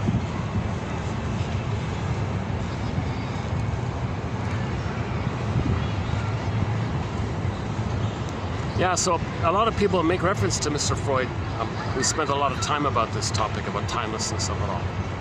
So anything related to timelessness, okay, daydreaming, eating cookies. When you eat a cookie, ooh, you get the sugar, salt, and fat tricks your brain to release serotonin. Now you're safe with the serotonin. Now when you're safe, you may think you're safe with the mother, and the cookies were mother. So for a time being, you're in a food trance. When you're in this food trance, that's timelessness. So anything in this area of timelessness, okay, that's a regression. That's a defense against the pain of what you're really feeling. You don't want to feel those feelings. So go back, okay. Either speak at the podium, turn on the TV, televangelist, send you money with these fantasies, kind of beliefs and things. Okay, Mel Faber's material. Janoff talks a lot about. A very good book. It's called Beyond Belief by Arthur Janoff. That was his final book before he passed away. Arthur Janoff, 2016, I think. He was in his 90s when he wrote it. Excellent book. He details this whole issue of how beliefs repress the pain of not being loved. But they're symbolic of maybe getting the love. At the same time, the pain of not being loved created those beliefs. But those beliefs were created in response and your inability to recognize the truth of what caused those beliefs. So you have these beliefs and don't know that it's the pain of not being loved that created those beliefs. This whole topic. Or go to 27:45-70, Arthur Janoff quotes. Actually, yeah, now it's a little cooler, right? Now it's cooled down a bit, right? What's the time here? 6:15. Okay, what about this? What if I came here at 4 and go to 6:50 and go to now, right? That'd be 2.25 hours, right? I'll definitely shut this down very soon. It gets dark quickly, so let's shut this down in 2 or 3 minutes. We did the pigeon joke already. I don't know how well I did it this time. But I heard it from a comedian, a guy named Steve Behrman. We've got 4 jokes of his in our thread on humor. The pigeon one, and three other ones. One of the other ones is the truth will upset you free. We can all live like nomads, where I know mad at you, you know mad at me. And the 4th one was somebody asked him, "Are you an evolutionist or a creationist?" He said, "Oh, I'm both. I believe we were created to evolve." So like either or, you took a both and. You can kind of synthesize it a bit. Sort of in that area. And the pigeon one, yeah, those are the 4, yeah. Masterson tells a joke that I find funny a little bit.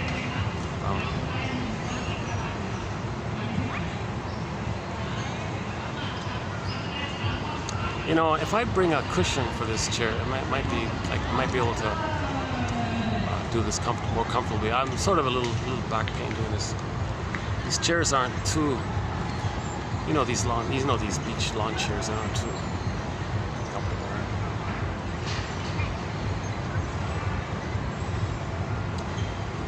Okay, I think I should wrap it up here. Okay, I'm gonna redo this. So this is part 1. I'd like to do another run through this in part 2. They're a little choppy, right? These quotes are a little kind of all over the place a little bit. And none of the quotes give you like a full story kind of thing. So these are just pieces of the puzzle. Pieces of the puzzle.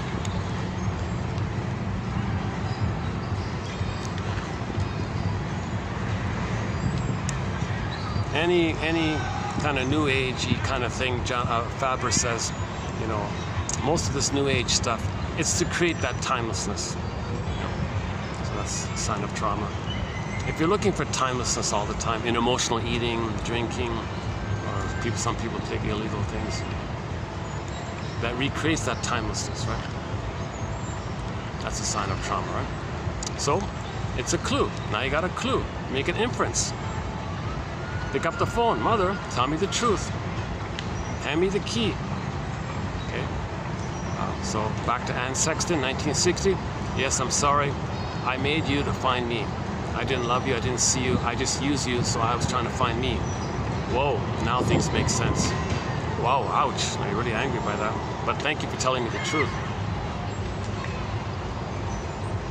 There's a bunch of pigeons here.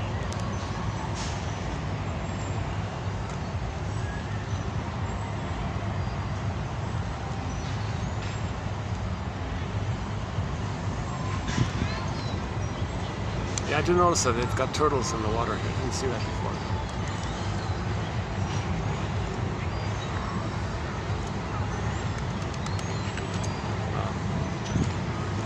Yeah, I really should wind it down here, right? All right. Timeless. Here's a good one. Yeah, here's my favorite one. Yeah, maybe this might be my favorite one. Timelessness as synonymous with narcissistic reunion with the breast. Oneness, nursing, suckling, blissful oneness with the breast. When the baby's nursing, he's in a blissful kind of oneness kind of place. He doesn't have the psychic boundaries yet. He doesn't know where he ends and begins and where the mother begins and ends. So he thinks the breast mother is kind of maybe an extension of him. He's self-sufficient like that. Or it's just there to serve him because he's a little special king. Magical thinking, it happens automatically. So he's special and chosen, it just happens. Timelessness as synonymous with narcissistic reunion with the breast mother. A lot of babies are not getting this. 90% of the babies in North America, by one estimate, are not getting this properly. They're not getting mother's love properly because those mothers didn't get it themselves. So Robert Bly says, yeah, pick up the phone, talk to your parents. Come on, parents, tell me the truth about the first 3 years. Now their stubbornness and their and blaming you for the question, that's a sign of their trauma, that they can't make amends. Here you are in your 40s saying that they were hurt and they can't share or make amends. They attack you for it. What are you blaming me for? You hurt me. I hurt you. No children hurts their parents.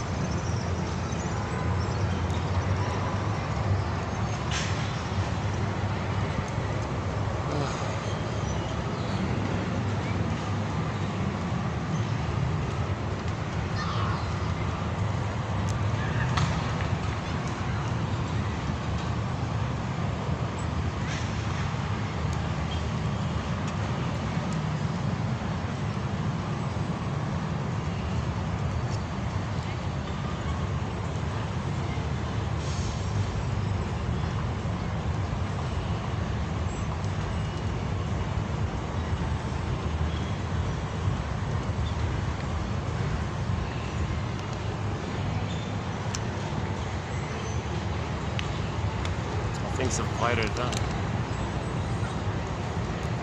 Oh, now there's some kids fair at the moment. With the twisting of the balloons kind of thing.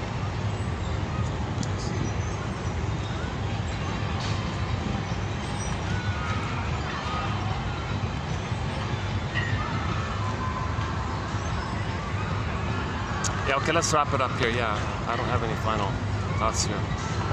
So I'll see you in part 2. I'll do a redo of this, and there'll definitely be another batch of quotes on timelessness.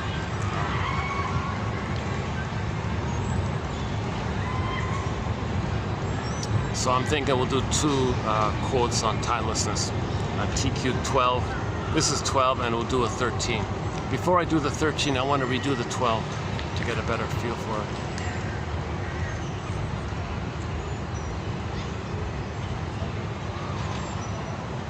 Yeah, that's my favorite one. Timelessness as synonymous with the narcissistic union or reunion or lack of union or with the breast mother. Babies are not getting it. They're not going to get it if the baby's removed and put in a separate place, and a nurse comes in with a plastic bottle. That's gone. So they're looking for it. Never got it. Unconscious hope for the fulfillment of old needs.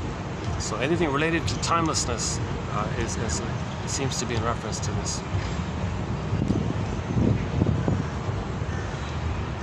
Okay, yeah, I'll see you in part 2. Thanks very much.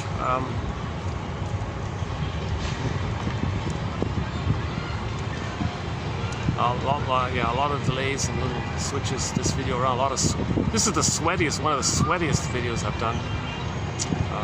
So my hope is that your mission is to focus on the quotes and see how, to what degree, to find a quote that you may find helpful for yourself. Like, it's between you and the quotes.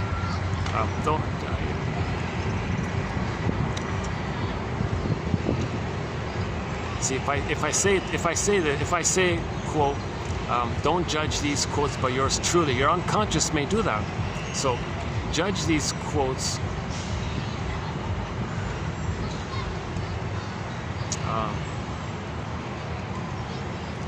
in some other way.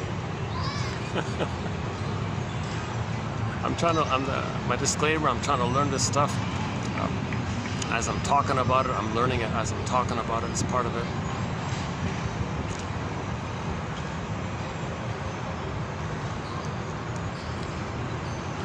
It's surprisingly kind of quiet around here.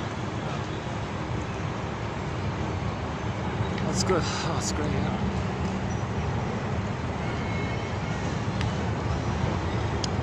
Yeah, maybe it's because it's a kids' fair over there. Maybe that's the kids have fun. Okay, yeah, I'll see you in part 2. Thanks very much.